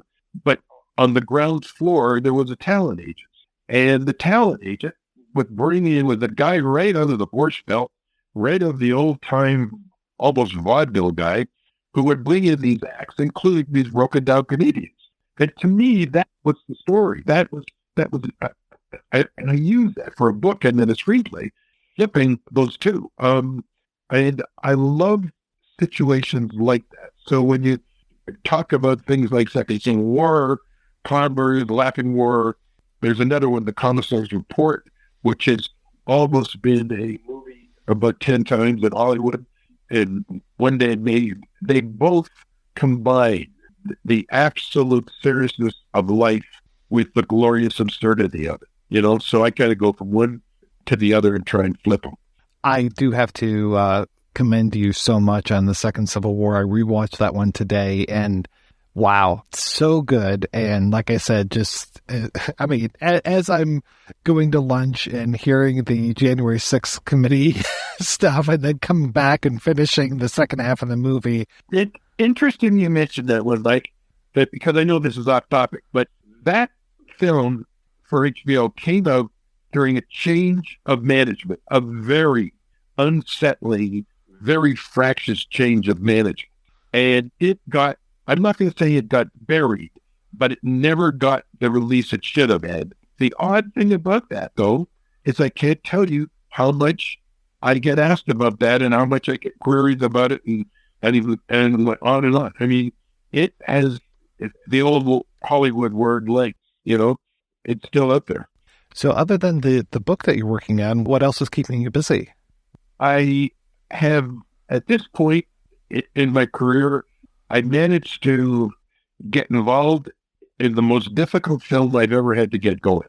I've been working for about 4 years on a film that we want to shoot out of Toronto, but based in Cuba, a movie based in Havana, and every single thing that could be thrown up as basically constantly, as we were about to get it going, has constantly created major problems. The first one was the Treasury Department rules under Trump changed from what they had been a few years earlier under Obama, and it was pretty much a crime to have any money going into invest in Cuba for Americans. So that threw us for a loop. Then, of course, COVID. Everybody got into COVID, and there were a lot of movies made at COVID, but Cuba had one of the most draconian lockdowns of any place on Earth, except for maybe Australia. And it was impossible for us to make the film while the lockdown was finished. The lockdown was actually removed about this time last year, and so we were all set to go, and we were ready to go in February or March. We're in February, and we got a call from the financiers, a Hollywood outfit, who rather sheepishly and embarrassed and angry said the money has vanished, and we wanted to know why has the money vanished. It turns out their money, which was coming west, was coming from Russia. So that little thing called the Ukraine war rolls all the channels, all the banking and the financing and everything else. So that hit the skids then. We are putting it together, and I realize this is too long-winded for you. We are putting it together now and expect to be shooting it next year. Are you already working on a making-of documentary? I don't even want to see it. I have no interest. It's been hard enough living it. It has been insane. But I'm always working on projects. But then I have another book that will be coming out as well as the one I just told you about. I'm just putting the finishing touches on another novel. So I kind of go back and forth from one thing to the other all the time. Is the best place for people to keep up with you your website, martinburke.com? I I haven't updated it much lately, but yeah, I need to update it. There's a whole bunch of other stuff that's got to be put on there. I'm kind of bad. I should really do that. But yeah, for now, I will be updating that soon because there'll be a lot more to go on it. Mr. Burke, thank you so much for your time. It was so great talking with you. Thank you, Mike. And if there's any clarifications or further questions, let me know. I'm happy to do this for certain projects, this being one of them, because I'm very fond of this crazy movie, which basically was my real introduction into Hollywood. So I'm very fond of it. So if I can do anything for you, just let me know.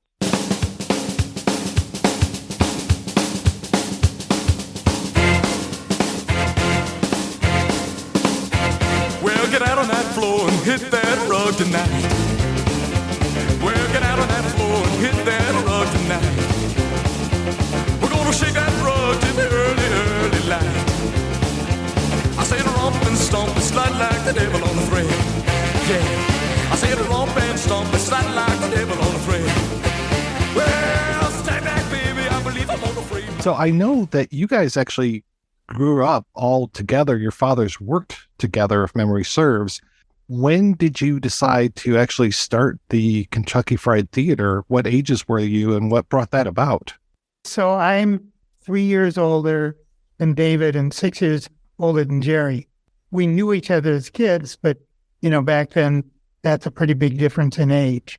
We didn't really connect until, what year was it, like 69? It was 1971, or it was 71 we met outside the my dad's office building. And we just ran into each other because David was a construction expediter and I was a insurance adjuster at the time, and we ran into each other outside a building that his dad owned, and kind of said, "What are you up to?" I really wanted to, make movies, but that's not possible growing up in Milwaukee. So I had done a short film in college, and I described that to Jim, and Jim had an idea for a movie that he described to me, and so we said, well, we'll get together and and do something, and I think that was it. If not, then you said shortly thereafter, you said, well, and I have access to this videotape equipment. That was it. I thought, we probably wouldn't have gone on from there.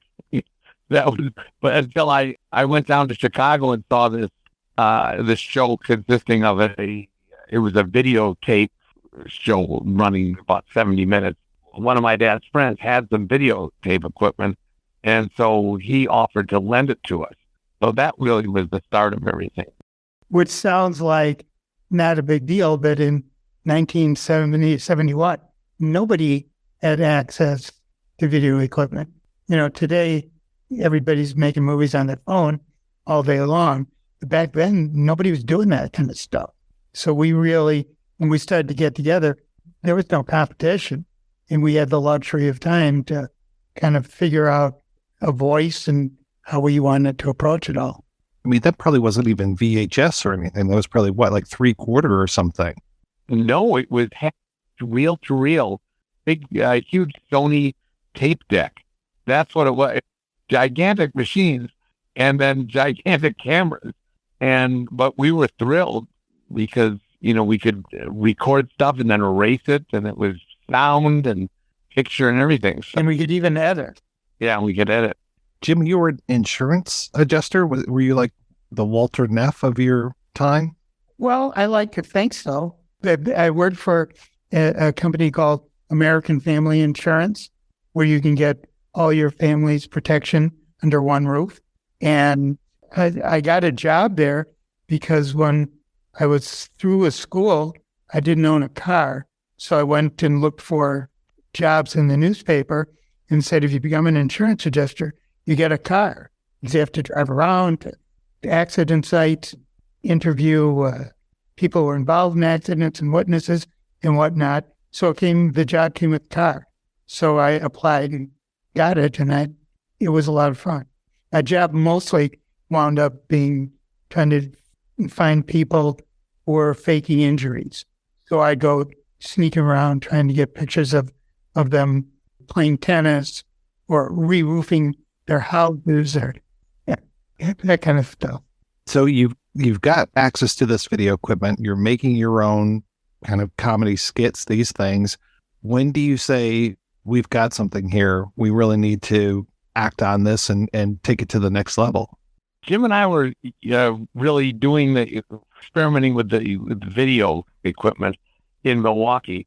And my brother Jerry and our friend Dick Chudnow were also working in Madison. Jerry at that time was a junior in college in Madison.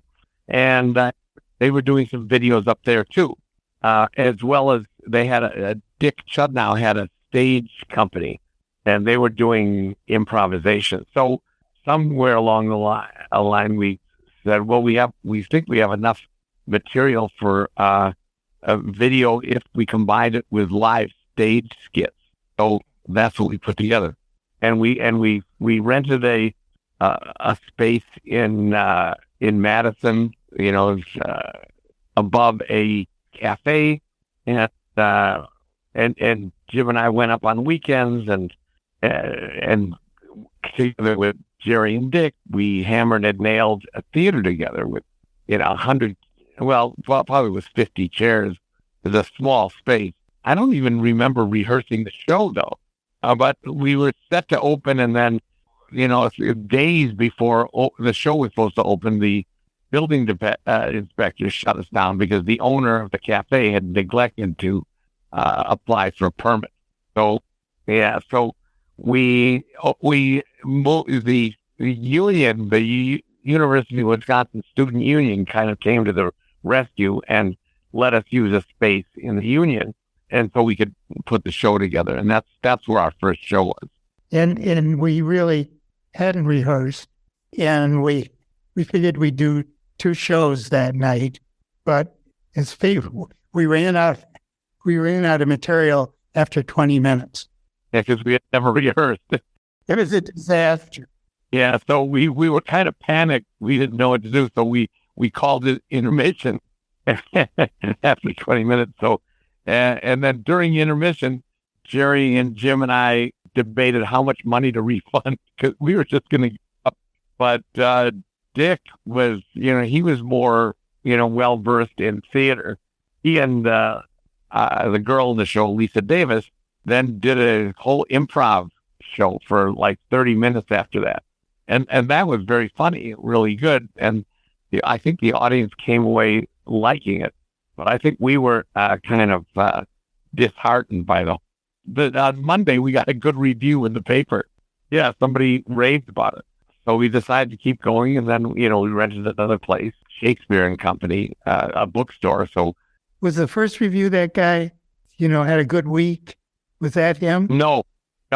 That was a different review. That was at Shakespeare and Company on the Regis Theater. Yeah. Do you remember? You'll remember that review better than not. The actual verbiage. We opened the show in, another show, this time we had rehearsed and it was a pretty good show. So, and we got a review by some guy who said, I had really good week. Some really good dope. I balled some super chicks. And the best part of the week was I saw Kentucky Fried Theater. So that puts you in, 1971, where people were. In Madison. How did you find the other people that ended up performing with you? Dick had them in his improv group. That was already going, I think, at the time that Jim and Jerry and I decided to, put together a theater. The style of your guys' comedy, there are precedents. I've seen other things kind of like it, this kind of absurdist thing that you're doing, but I've never seen anything exactly like what you guys do. What were some of your biggest influences when you were coming up? Well, I would say Mad Magazine was a big influence because, I think they taught us that it was okay to poke fun at serious things. And, it's kind of a textbook in, spoof or satire or whatever. There used to be a column in Mad called Scenes We'd Like to See. They'd spoof a show or something or other, and they'd said in each column, leading up to the end, everything would be done pretty straight.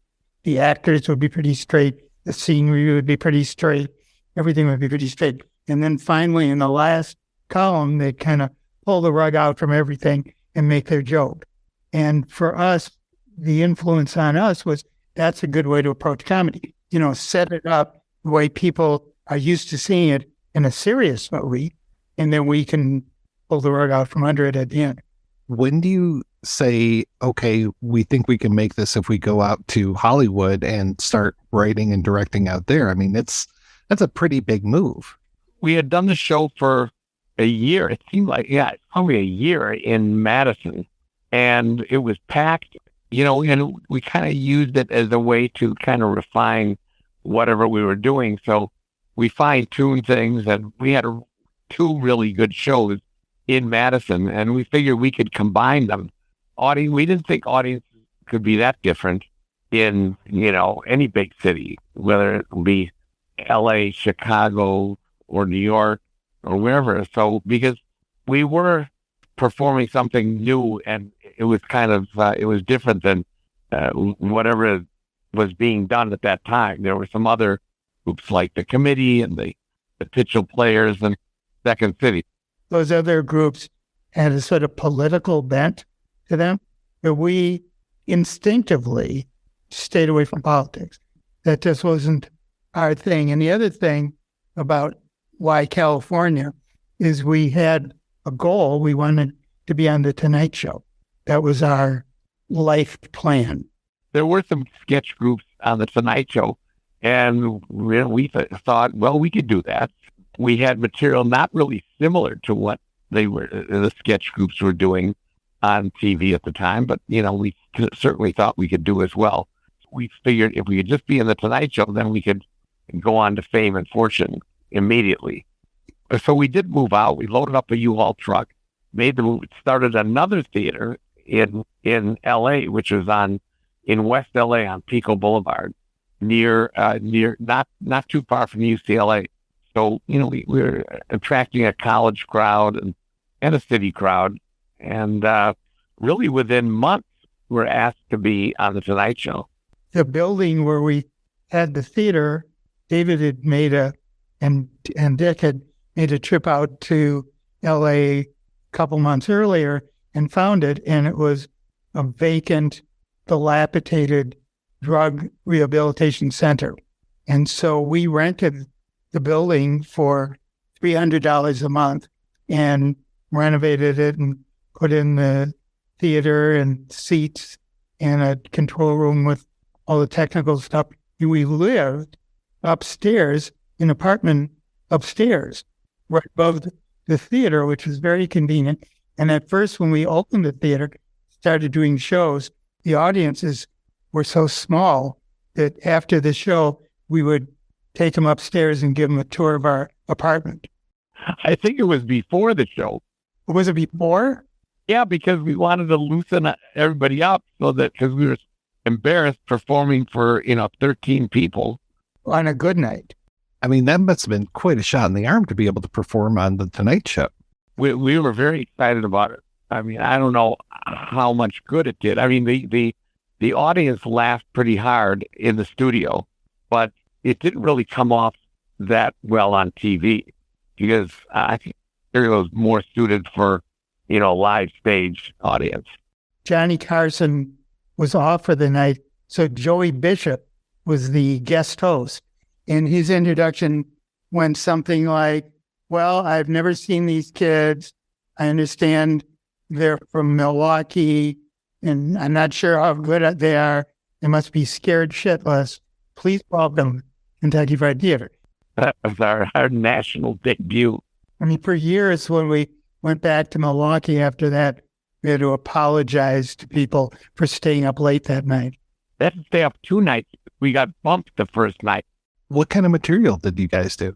Dick and Lisa did a sketch we called Adam and Eve, and then we did what we called the Right Guard Ballet, and Jerry did his fried egg, and Jim did a shaving commercial. Just there's about 6 different little blackouts. Jerry used to do this fried egg thing where we'd just say, in the theater, he'd say, a fried egg, and he'd be sort of crouched in a ball, kneeling in the center of the stage, and then he'd go, and he'd open up and pretend he was an egg frying, and he'd kind of bounce around a little, then he'd toss himself over, and that was that bit. So maybe he worked on stage. Other than running the theater and obviously getting on Carson, I mean, what else were you guys working at that time? Because I know eventually you would get at least one writing gig. I'm so curious about this Big John, Little John show that you're credited for. Oh, yeah. That was a guy who actually we had contacted to read our script. We had written the script to Airplane. This guy was Lloyd Schwartz, was the producer of Big John, Little John, a children's show. So I think he felt sorry for us. And so he hired us to write an episode, which was, not really that fun for us because it wasn't our kind of material. It was like doing a college term paper. The show was like, if there was even some sort of rating that was softer than G rating, and that's what the show was. I mean, it was anything but the kind of stuff we would write. So we handed in the script, and we had buried a line in there. And we got a really quick phone call from Lloyd, and he wasn't happy with it because we had put in a line, Valerie rubs a ruler in her crotch and asks Little John to smell it. And he said, guys, you don't realize that this stuff goes right to the head of the network, the head of something, and the show could get canceled from this. And then later he told us that he's the guy, the head of the of the comedy division or whatever it was a priest. So this probably wasn't going to work real well.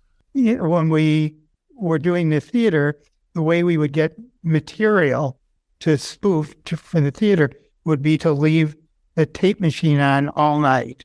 And because that's when the stupidest commercials, shows and stuff were on TV, and is stuff that was easiest to spoof.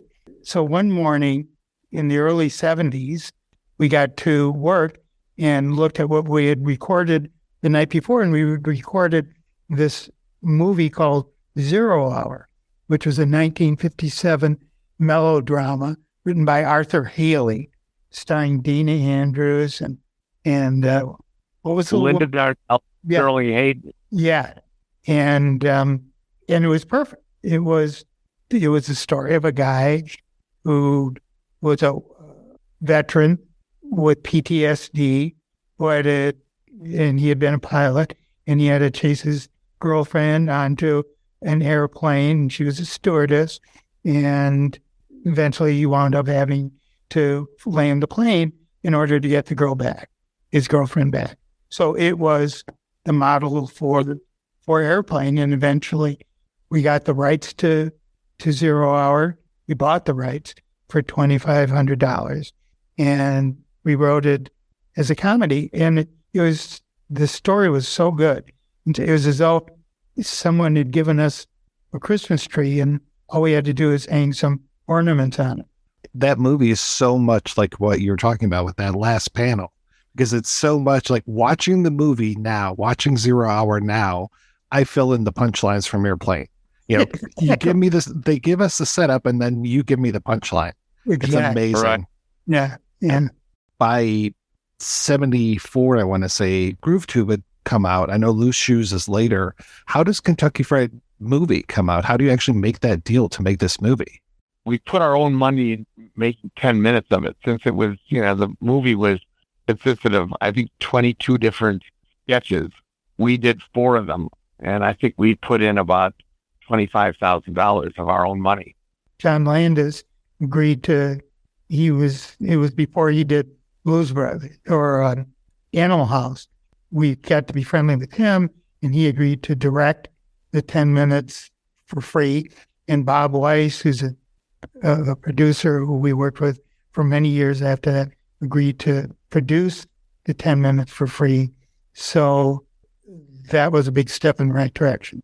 We ran into an old friend of ours from Milwaukee named Kim Jorgensen, who, loved the 10 minutes, and he showed it as he ran the New Art Theater in West LA, and he ran it one Saturday night. The audience loved it, and then he showed it to his exhibitor friends in San Francisco, and they agreed to finance the feature. It would be a few years after that before Airplane comes out. What is going on in the interim? Are you guys still running the theater? Are you just solely trying to pitch things? I mean, what's that period of time between? We closed the theater as soon as we made the deal for Kentucky Fried Movie. And even before that, we had recast the show, and we weren't in the show anymore, and that gave us more time to write, goof off. But we couldn't sell that early version of Airplane, so this is when we decided to do Kentucky Fried Movie, and it's a good thing we did, because I think we kind of learned how to direct from Landis, and then went back after Kentucky Fried Movie and rewrote Airplane, and then took that out again, and it was turned down by every studio except Paramount. Michael Eisner was then the head of Paramount, and he liked the script, and so he kind of saved us. How did the version that we see, how did that differ from that earlier version? Oh, the first version actually had commercials in the middle of it. It broke for commercials. What was it? I think it was called Kentucky Fried Airplane. No, actually, the first version of Airplane we called The Late Show, as if it were the experience of watching a late night TV movie. And so we had commercials. And we used the airplane story as this thing. And then we decided that we didn't need the commercials, and we started. Then we called it Kentucky Fried Airplane. It may have been called Kentucky Fried Airplane when it got to Paramount. I don't really remember. Once we got it to Paramount, they took us through a rewrite. So we did extensive rewrites, added scenes, and refined everything. For sure, we took out the commercials. We added all the flash. That was gone. Oh, all the flashbacks came in from that? Yeah. I mean, of course, you guys didn't know this, but in 1980 and now compared to, 2022, putting in parodies of like Jaws and Saturday Night Fever, I mean, these are classics now, and it's so smart. It's not like, you're doing like the thing that just came out the previous weekend. I mean, it's so solid with the flashbacks and what you're doing with these. I think it was the first time that a movie went out and just spoofed, various individual specific movies. I don't think Mel Brooks had done that, or whoever else was, but Mel Brooks did spoof movies, he spoofed Frankenstein or Westerns, but I don't know if he went and did specific movies. The specific references, yeah. I mean, I know there's a few scenes in Young Frankenstein that are very similar to Bride and the original Frankenstein, sorry. It's not nearly that rapid pace, and that rapid pace of jokes as well is just wild. I mean, the rewatchability of your material is always wonderful. That's wonderful to hear. And that really came out of the fact that we were live stage performers who were very uncomfortable being stage performers. So we were doing a live theater and something didn't work. Goodbye, or we'll refine it, but we're moving on. And so that pace from our live stage show is kind of what led to the pace in the movies. We found that, but when we were on stage, we kind of found that it's easier to keep an audience laughing than to start them up from scratch again. So it's very much of a, momentum. Once people were laughing, just keep them laughing. And there's no reason to stop that pace. I've heard you guys talk about the rules and your rules of comedy. Did you ever write those down? Are those available someplace, or are they just kind of these unwritten things that you abide by and try not to break? Interestingly, or maybe not so interestingly, we are in just about done writing a book about how we made Airplane. And the rules are in the book. And it's supposed to come out when's it, like next fall? In the fall of 23. I know you guys had directed, and you had directed actors on stage. Were you ever intimidated by the level of actors that you're getting for something like an Airplane? Not intimidated. It's just, I think we were in awe of all these guys because, we weren't too many years out of Milwaukee. Milwaukee is a place where things come to, and you don't see a lot of celebrities. And when you do run into a celebrity when you're in Hollywood, it's just like, and it still gets me, like I'm still kind of wowed by the whole thing. But on Airplane, we just, Robert Stack comes in, and I remember I was just surprised that he wasn't wearing a double-breasted suit and carrying a submachine gun, but you have to remember these people, they're just actors. And Stack, rather than being this humorless Elliot Ness guy, he was just jovial. He was always telling jokes and laughing, and just a fun guy to be around. Because all those guys, we grew up on those guys. They were the hallmarks of 50s serious TV stuff. Peter Graves was in Fury, and Stack the FBI, and all that stuff. So they were our kind of childhood heroes, and to suddenly be sitting around a table with them was pretty cool. And the other, certainly meeting Kareem was huge. I mean, we've been tremendous fans of his ever since he was at UCLA. And the other one we were talking about the other day is both David and Jerry and I, but from different angles, were big fans of Ethel Merman. Yeah, for some reason. that was cool when we cast her. There's Ethel Merman on the set. It was all fun for us. Did you ever have any troubles with the actors as far as having to play things straight? Were they trying to mug and be funny versus just playing it as deadly serious as they eventually did? I think there was a certain learning curve that had to be passed through by the actors. But, we told them when we first met them, we wanted them to play it as though they didn't know they were in a comedy. They caught on pretty quick. At one point, Lloyd Bridges was trying to make sense out of his lines. And I think we quickly, disavowed him of that. Lloyd was an actor, and he believed in character and character arc and what's the guy feeling now and how many. And all we wanted to do is say the lines. We never went there. We said, that's what actors do. Once he figured that out, he was great. I love the story of how you had to teach Robert Stack to talk more like the John Byner impersonation of Robert Stack.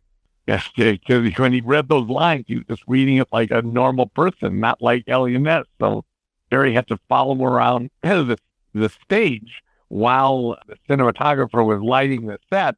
And he was doing, Jerry was doing John Byner, doing Robert Stack. Were you approached to do the sequel for Airplane 2? Yes. Yes. They did. They wanted us to do it. Well, at first, we didn't want to do any more airplane jokes. We couldn't think of any more airplane jokes. Yeah, we couldn't think of. Yeah, if you think of it, airplane makes a certain point, but you don't need to make the point twice. But we actually did come up with an idea, and it was, the couple flies down the plane, and Bob they're going to get married. And so he takes her home to meet his family, and it's the Corleones, the Godfather. Then it would be Airplane 2, but it wouldn't even be about an airplane. The studio loved the idea, but then I guess they went to Francis Ford Coppola, who actually did the two greatest movies ever made.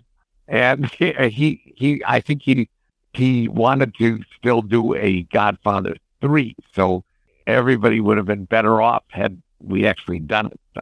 We couldn't Coppola. Well, you're kind of presaging Mafia, or Jane Austen's Mafia, as I know it by. Years later. Yes, years later. How does Police Squad come about? I think we were looking for something to do after Airplane, some kind of follow-up. Because we were going to do Airplane 2. And there was this old TV series called M Squad, black and white, Lee Marvin, 1958. And we thought, why don't we redo that like 0 Hour? It was the 0 Hour of half-hour cop shows in the 50s. So, and we thought Leslie Nielsen would be perfect for it. And so that's how that happened. And the other thing is, we couldn't figure out a whole movie to do. An hour and a half, and there was nothing. We couldn't find a movie, the equivalent of 0 Hour, to spoof. So we kind of downgraded and said, well, we'll do this half-hour TV show, see how that goes. I've watched some of those M Squad episodes, and you have? Yeah, like especially the one from the very first episode of Police Squad, and just to see that Sally Decker character and how that was played out. Again, brilliant stuff. The thing is that they always say it was too funny for TV. And I totally agree. It was so darn good. But when did you guys realize that you had a very short shelf life when it came to Police Squad, that it wasn't going to last for, how many episodes did they even order of it? They ordered 6 and they screened 4. And after each episode, the ratings went down. Like the first episode was pretty good, and then it kept declining. So they canceled. And they played them all out of order as well, or at least a couple episodes out of order. I don't remember that. I don't remember. I want to say 5 was played when 2 was supposed to be played. It was just really screwy. And that screws up 2 of your great jokes in there. The garbage cans, and then the epilogue with all of the criminals that they've apprehended. That's right. Wow. Yeah, Leslie would say, you'll be going to the Stateville Prison along with Sally Decker and he named all the other criminals from the other shows. I mean, there are several explanations.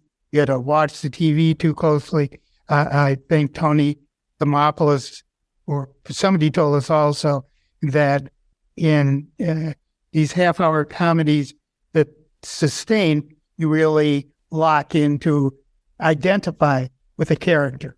And of course, all of our characters were just cartoons, even Leslie. So maybe that's why it didn't work. But deep down inside, we weren't that disappointed when we got canceled, because it's really a lot of work to do a half-hour show every week.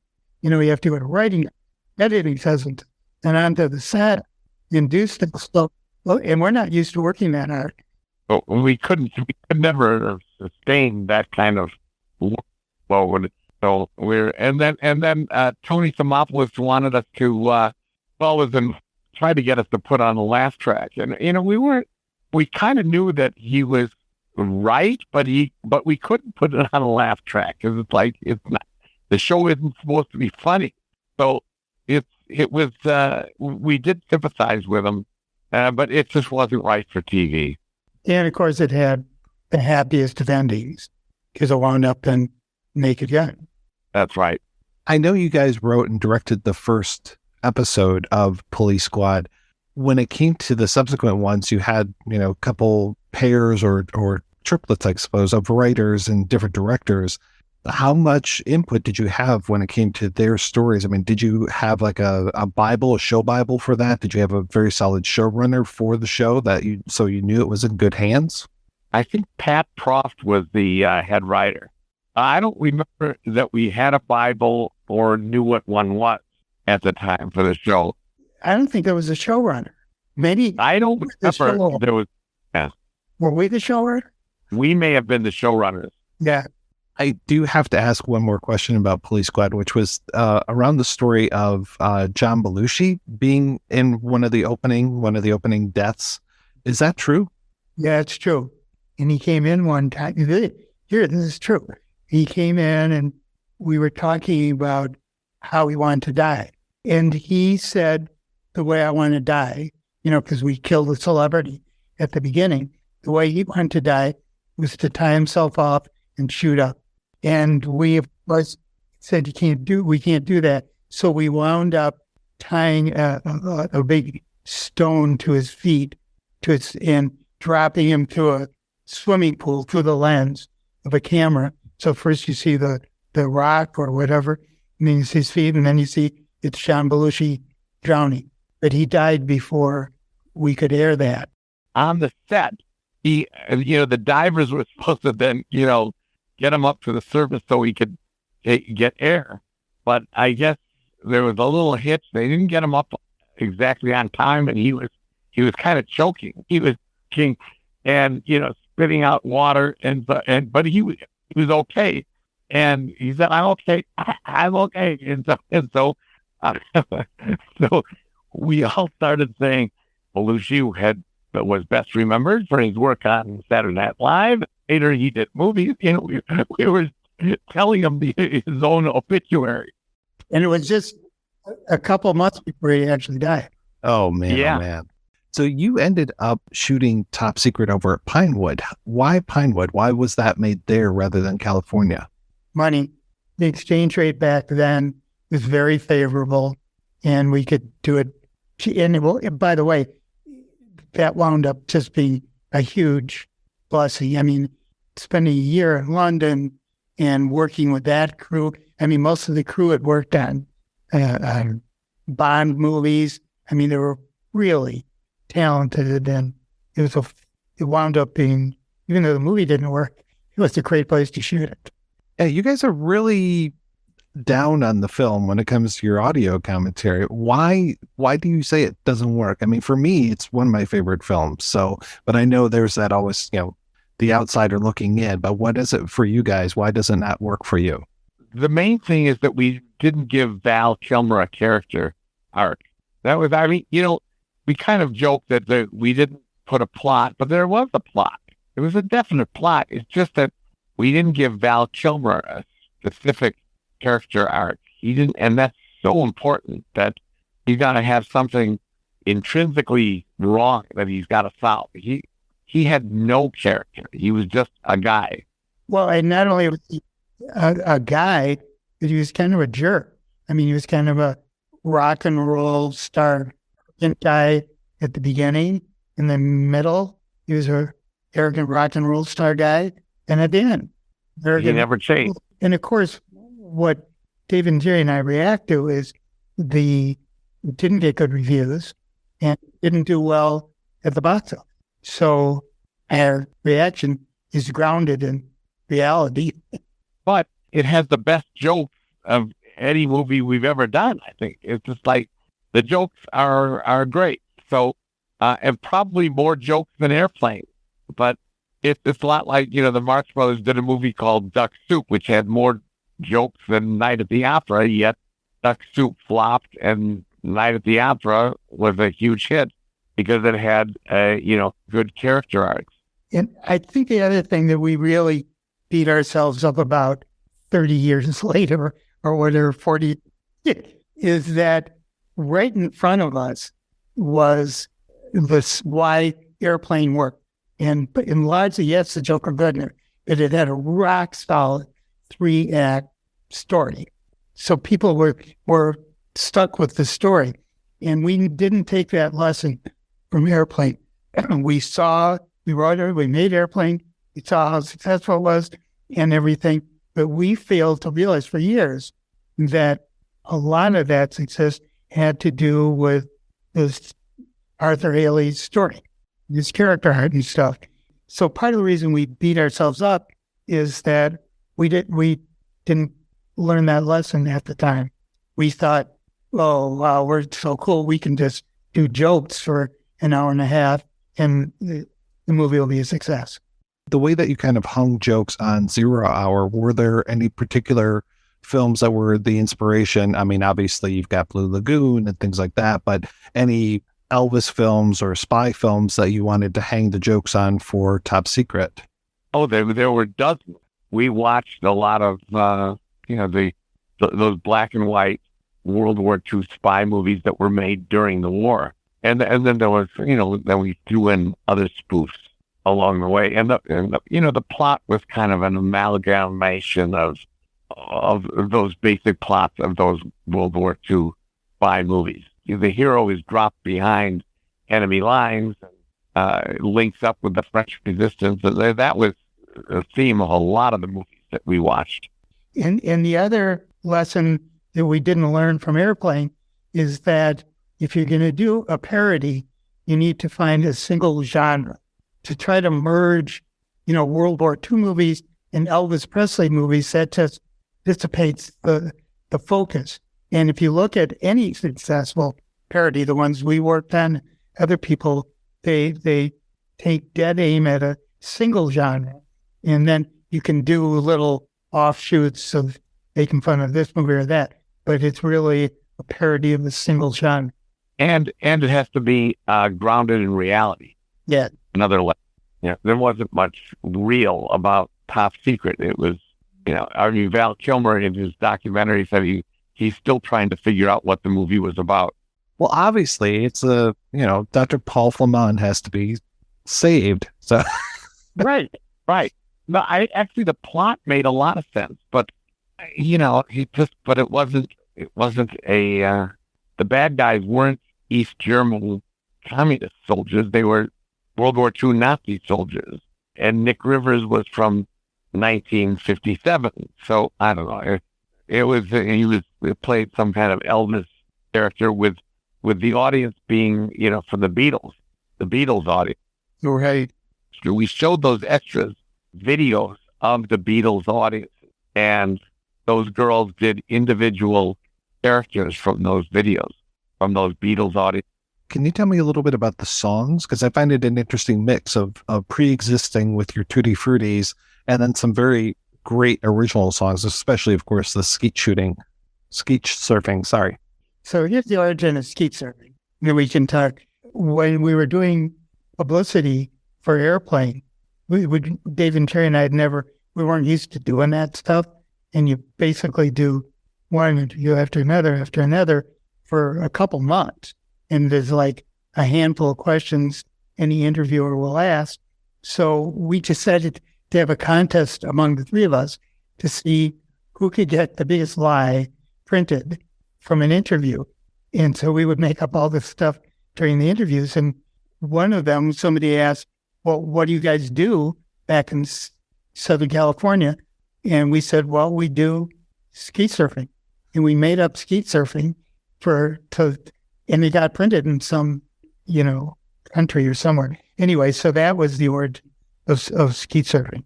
And I think if we got to the other music, we just wanted to come close to those 50s songs, right, David?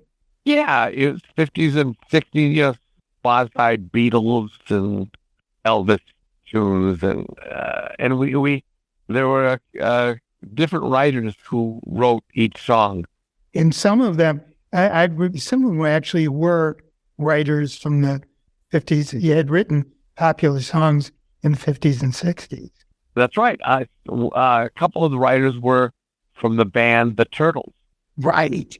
And I think we thought, well, these would be big hits, and the movie would, people would stuff the theaters.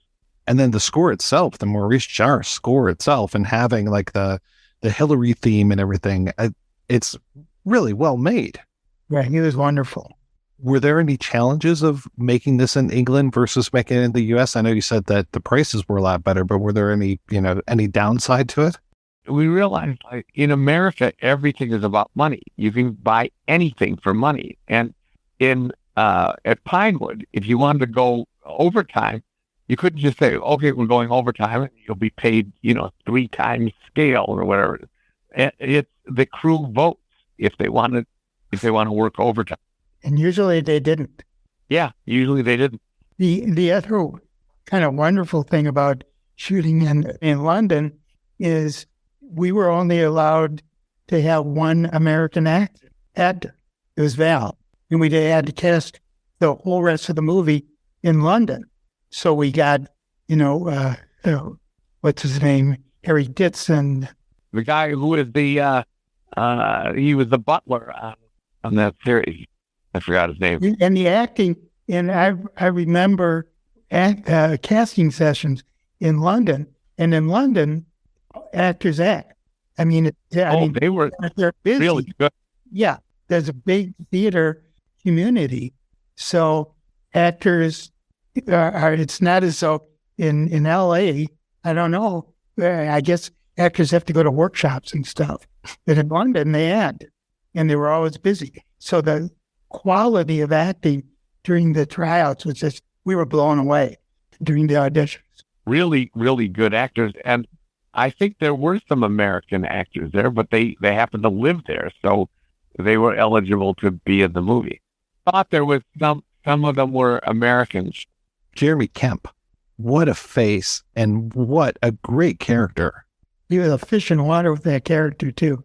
He had a good character arc. He started out really evil, and he ended up really evil. Really good writing. What was it like working with Val Kilmer? This was his first feature film. Val was great. He did a great job, and we had fun with him. But sometimes I think that this is only after decades and decades later. We realized that he was a guy trained at Juilliard, and he didn't have a character. They had the same problem Lloyd Bridges did. Like, who am I? What's going on? How am I supposed to? He's an actual actor. He's an actual actor. So I think, Val struggled a little bit with it. And I think we probably interpreted that as moodiness or something, but decades and decades later, I think we accept some responsibility for it. For his audition, most of the guys who came in auditioned for that part, like most people, they came in and read their lines or whatnot. Val dressed like Elvis. He learned an Elvis song, and he played the Elvis song and danced to it at his audition. Yeah, it was really cool. Like you said, he doesn't have that arc, but I just want to like him. I guess it's just that natural affability. Yeah, he's very likable. He really, That's true. So you had Police Squad, which for all intents and purposes was a failure. And I'm sorry to use such a strong word, but the network was not supporting you at all. You had Top Secret, which doesn't do well at the box office, doesn't get the reviews. Do you guys think that that's it? Or do you regroup and say, we have to try something different? After Top Secret, we thought, we didn't realize yet what the real story was with Top Secret. So we thought, well, maybe people didn't want spoof anymore.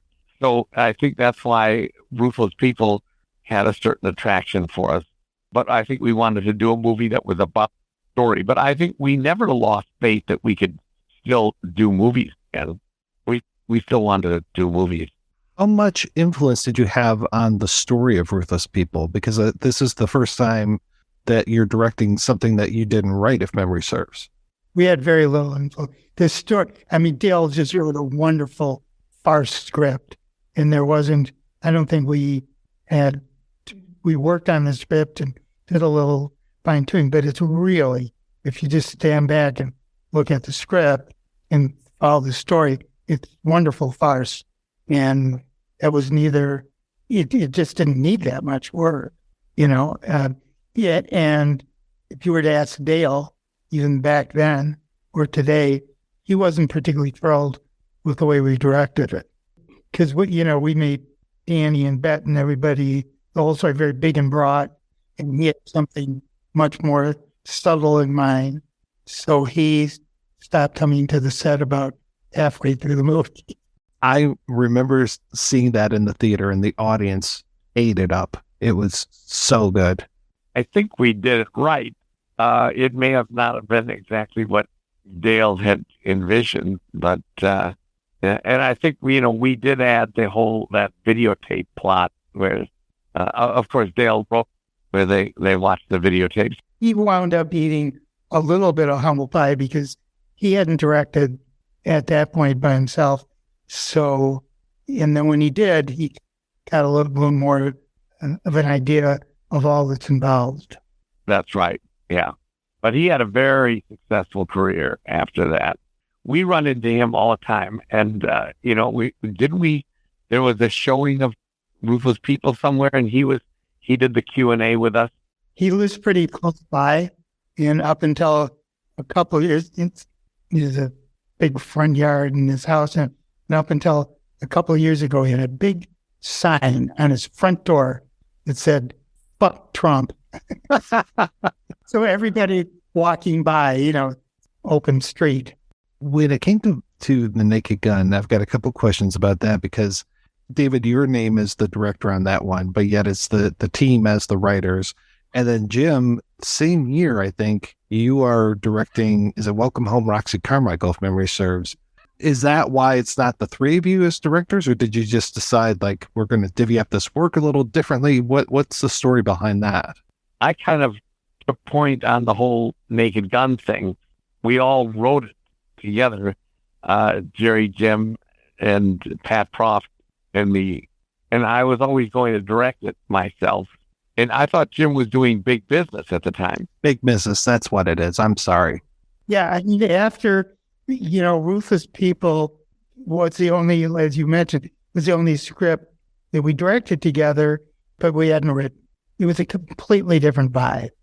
For the parodies that we had done, we were all very much on the same page, and they had a very similar vision, but with Ruthless People was a whole different thing. And I remember shortly after Ruthless People, I went out to lunch with Jerry, and he said, I don't want to do this anymore. I want to work on my own.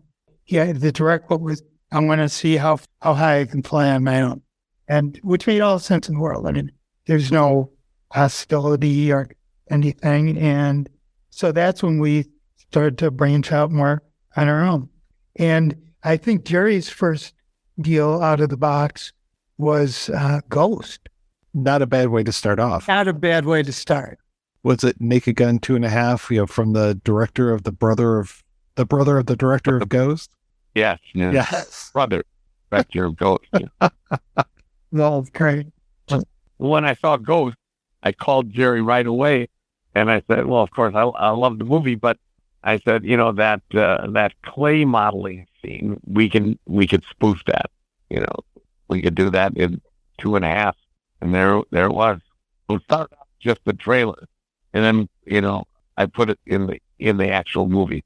Why did you decide to go back to the files of Police Squad? What brought that about? Or did you just say, hey, this was a really good thing and we got the shaft from the network?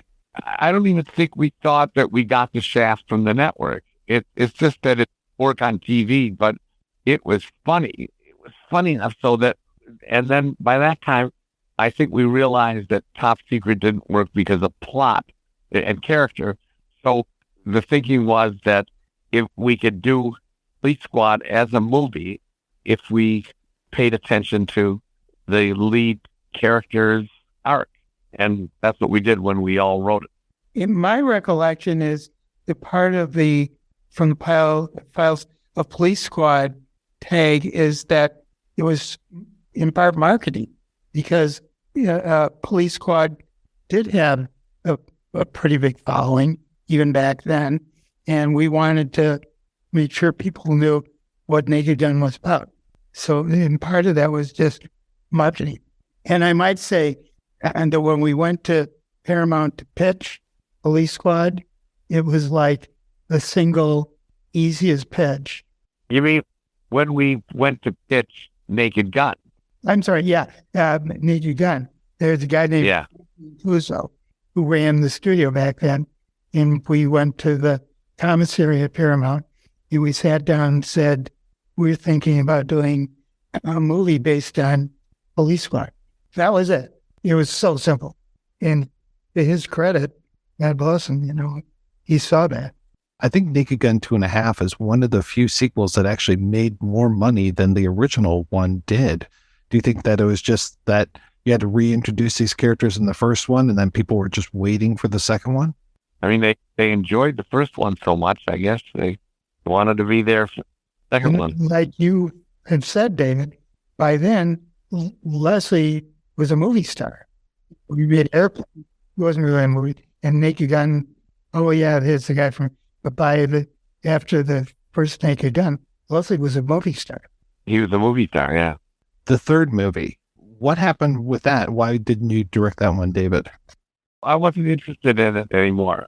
I wanted to do another movie, and we hired another director to do it, and that's what happened. You've got the book on the making of Airplane coming out. What else are you guys working on these days, if anything? I have 2 scripts that I've completed that, one is, financed if we get a star. So we're working on getting a lead actor for it. And cause that'll only take 3 or 4 more years. I think we will have that done. And then, that's what I'm working on. And Jerry is working, as I think for almost the last 10 years, has been working, maybe 7, on a Broadway musical. And he's been fighting that fight. And I think maybe they're going to get a chance to preview it in London. And I've spent really the last almost 30 years working on a not-for-profit foundation that advocates for diabetes for it.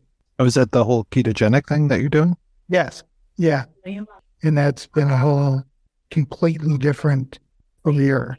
Literally all those years in the movie business, I think our whole life, were about finding things to laugh at. Then I got into this thing, and my kid got really sick, and I haven't made a joke about that in 30 years. You guys have been friends and working together for, over 50 years now. Do you still hang out on a pretty regular basis? During the football season, yes. We're all here at my house watching the Packer games. And yeah. So we do hang out, parties, and, we just get-togethers, and we're in touch all the time. And actually, this season there's been a lot more time to talk at the Packer games because they sucked. Mr. Abrams, Mr. Zucker, I don't tend to do this. I don't tend to gush, but I have to tell you, I'm so thrilled that I was able to talk to you today. This has been fantastic. I've been such a fan of your work for so many years. This has really, truly been wonderful. Great. Oh, Cool. thank you. Our pleasure. Sure. Yeah, we've had fun. Are you lonesome tonight? Is your kitchen a sight? Is your wardrobe all run down and bare? Is your lipstick all smeared? Are your stockings not sheer? Do they make your legs show all your hair? Do the tears on your pillow roll down as you turn? Do they short out the blanket and make the sheets burn? Is your heart filled with pain? Will you come back again? Shop at Macy's and love me tonight.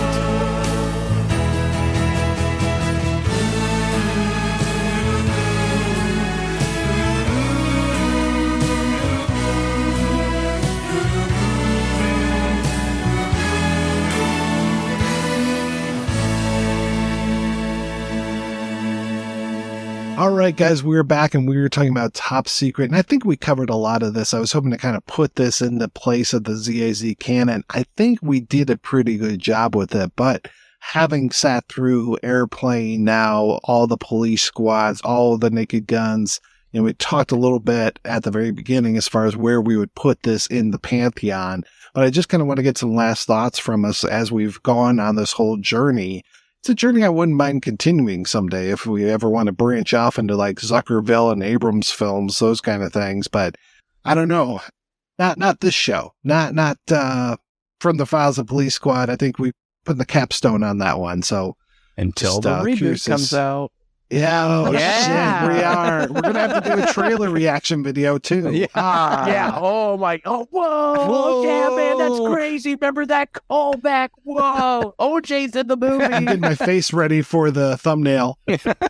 I mean, if they don't have OJ Simpson in the reboot, they're missing out on an opportunity to make all kinds of jokes, right? Hey, he's free, right? So God. Oh, They'll he's get free. Kato Kalin as Nordberg.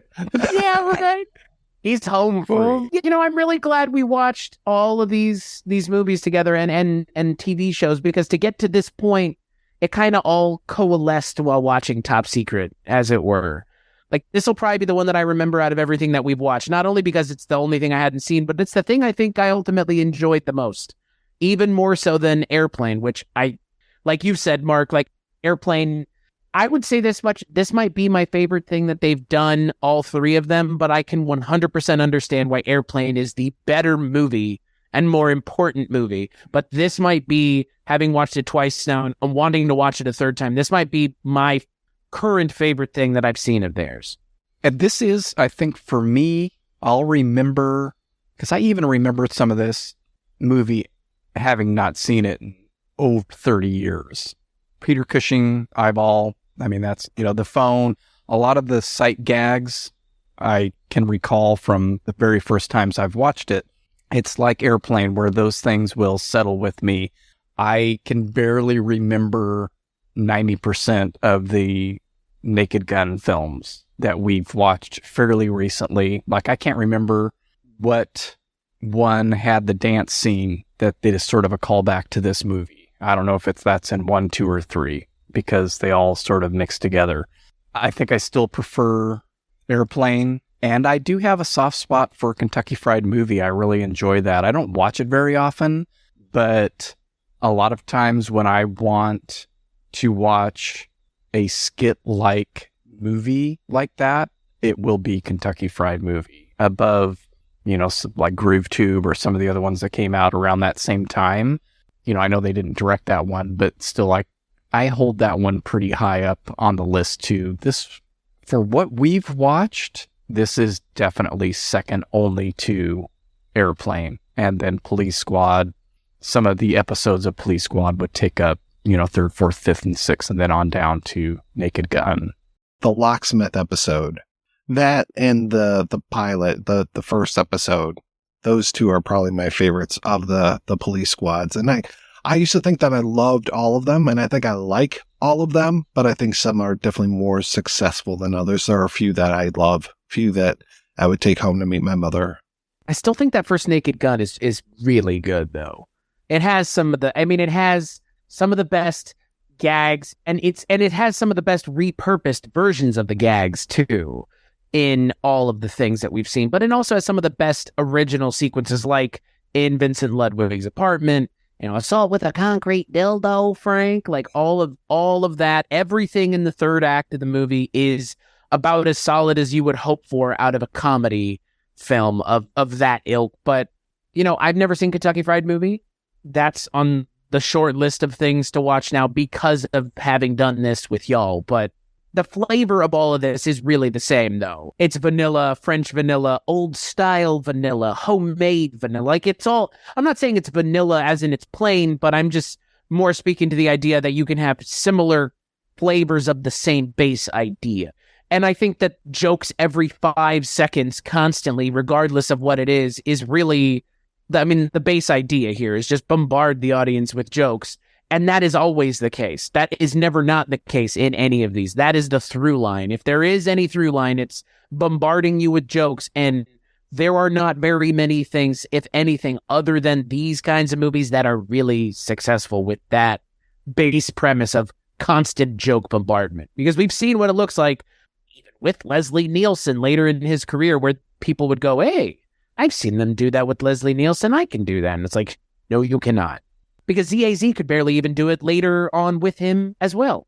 And other than those two, the askance look and the direct fourth wall breaking, there is zero mugging in this movie. No one, which is much appreciated. No one pays attention to the gag.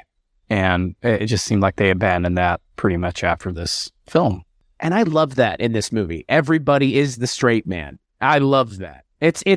Again, that's the other thing that I wish I could say was a through line in ZAZ stuff. But like you just said, Mark, it is so not after this point. Again, it is a little bit in the Police Squad show, but they drop it pretty quickly there too. Because I guess it gets boring to have your characters not acknowledge the weird things that are going on.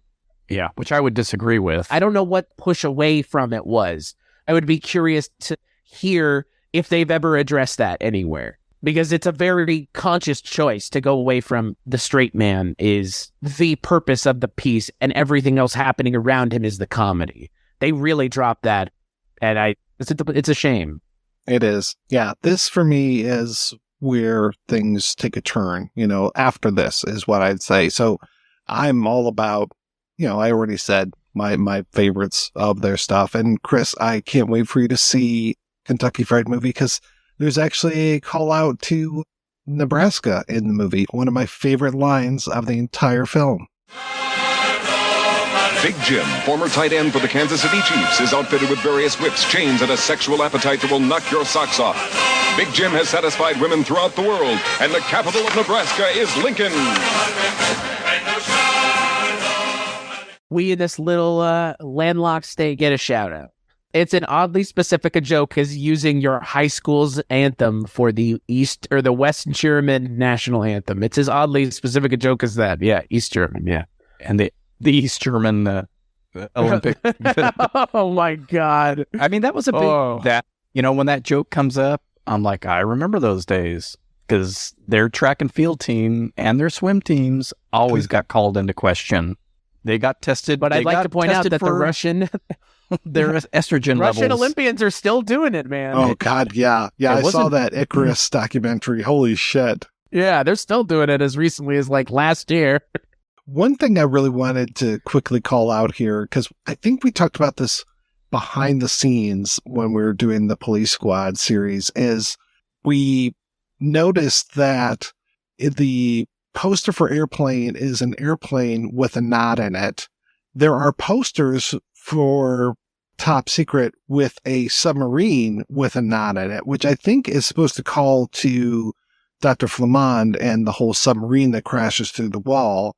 And then was a Naked Gun. I think the cover page for it was a gun with a knot in it. And it was like this whole thing that they were doing, but then they loved the image of the cow with the boots so much that became the image for Top Secret. So, like, if you go to other countries, that's the image is the submarine on the poster, but here in the States, it was always the cow. I had never seen that submarine poster until we started to do this show. And that's too bad. Given that there's a submarine, I'm kind of surprised that there wasn't even a singular mention of Das Boot anywhere, other than maybe the cow wearing boots. Das Boots. I don't know why they dropped those. I don't know. There's some things that they could have just kept doing that I wouldn't have complained about. Like, keep those through lines. But the cow with the boots on is funny. It's pretty iconic. Come on. Although, it's a great image. I would have loved to see that not thing continue through all those. Now, it's funnier to have Frank Drebin with his foot over his head. That's the really like funny this. thing. Well, thank you so much, gentlemen. Thank you, Mark. Thank you, Chris, coming by to talk about Top Secret, kind of putting that final note on our whole series, which is available, as we said, over at weirdingwaymedia.com from the Files of Police Squad in color. So, Mark, if people want to hear more of your dulcet tones, where should they go? You can listen to me on 3 different shows currently. The aforementioned From the Files of Police Squad in color, over there on weirdingwaymedia.com. And I have 2 other shows. One is called Cambridge in with Sean, and it's me and my friend Ronald Zerigian talking about childhood obsessions that kind of shaped who we are today as adults. And that is a monthly show. And the first episode is out. The second one will probably be out when this is out. And I think we are releasing them the first Tuesday of the month. So you can find that as well at weirdingwaymedia.com. And then my main show is Wake Up Heavy Recollections of Horror, where I talk about mostly horror films. And Mike and Chris have been guests numerous times on that, as well as some other folks. And a lot of times it's just me or me and my daughter chatting about scary movies. And you can find that at weirdingwaymedia.com or at wakeupheavy.com or anywhere you listen to podcasts. And Chris, how about yourself? Well, I'm going to echo everything Mark said. You can find the stuff that I work on at weirdingwaymedia.com, but as one of the 2 founders of the network, it would not be a good idea to plug my own shows, so I'll take an opportunity to plug some other shows like Susan Lambert-Haddam's 80s TV Ladies, which talks about TV shows from the 80s that had female leads, or a brand new show on the network, Noise Junkies, which is hosted by Mondo Heather's Heather Drain, Night Mr. Walters, HP, and everybody's irascible fellow Father Malone of many podcast hosting opportunities. The 3 of them talking about music. So those are all things you can find at Weirding Way Media, along with the stuff that I work on. But come on, you want to hear what other people have to say, not me. Well, and if you want to hear more what I have to say, check out all of my stuff also over at weirdingwaymedia.com, where Chris and I also talk about Columbo. We used to talk about Kolchak. We used to talk about, I think there are still episodes coming out of Twilight Zone 85. We talk about Night Gallery now. All of those shows over at weirdingwaymedia.com. Barney Miller. Thank you, everybody. Oh, yes. And Barney Miller. And Barney Miller. We love our 70s Rankin TV and shows. Bass. Jesus Christ. I wasn't going to list all of them. Oh. It was just a flavoring. But Mark was. Just a little flavor. I need to listen to that new music podcast. That sounds great.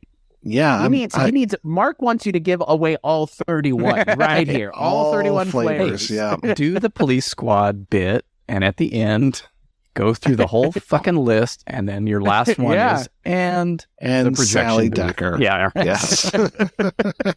Well, thank you guys for being on the show. Thanks to everybody for listening. Thanks especially to our Patreon community. If you want to join the community, visit patreon.com/projection booth. Every donation we get helps the projection booth take over the world. If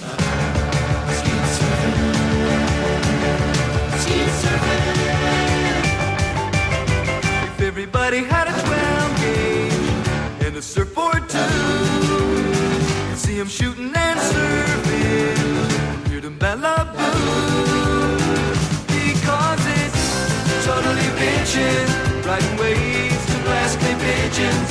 And it's so neat shooting ski while you're riding on the heavies all day. First wave, don't get tired. Second wave, aim higher. Third wave, pull it higher. Skeet surfing. It's alright. We're waxing down our surfboards and loading up our traps. Tell the teacher we're shooting, we're never coming back. I've got a gun rack in my Chevy for when the surf and the flat get heavy. And we'll have fun with our guns till a lifeguard takes our amber away. First wave, don't get tired. Second wave, aim higher. Third wave, pull us higher. First wave, get the knack. Second wave, pull the trap. Third wave, how's that? It's alright. Sharing sunsets with my favorite girl. When we shoot the curl, we really shoot the curl. First wave, don't get tired. Second wave, aim higher. Third wave, pull and fire. First wave, get the knack. Second wave, pull the trap. Third wave, how's that? I wish they all could be double-barreled. Wish they all could be double-barreled guns.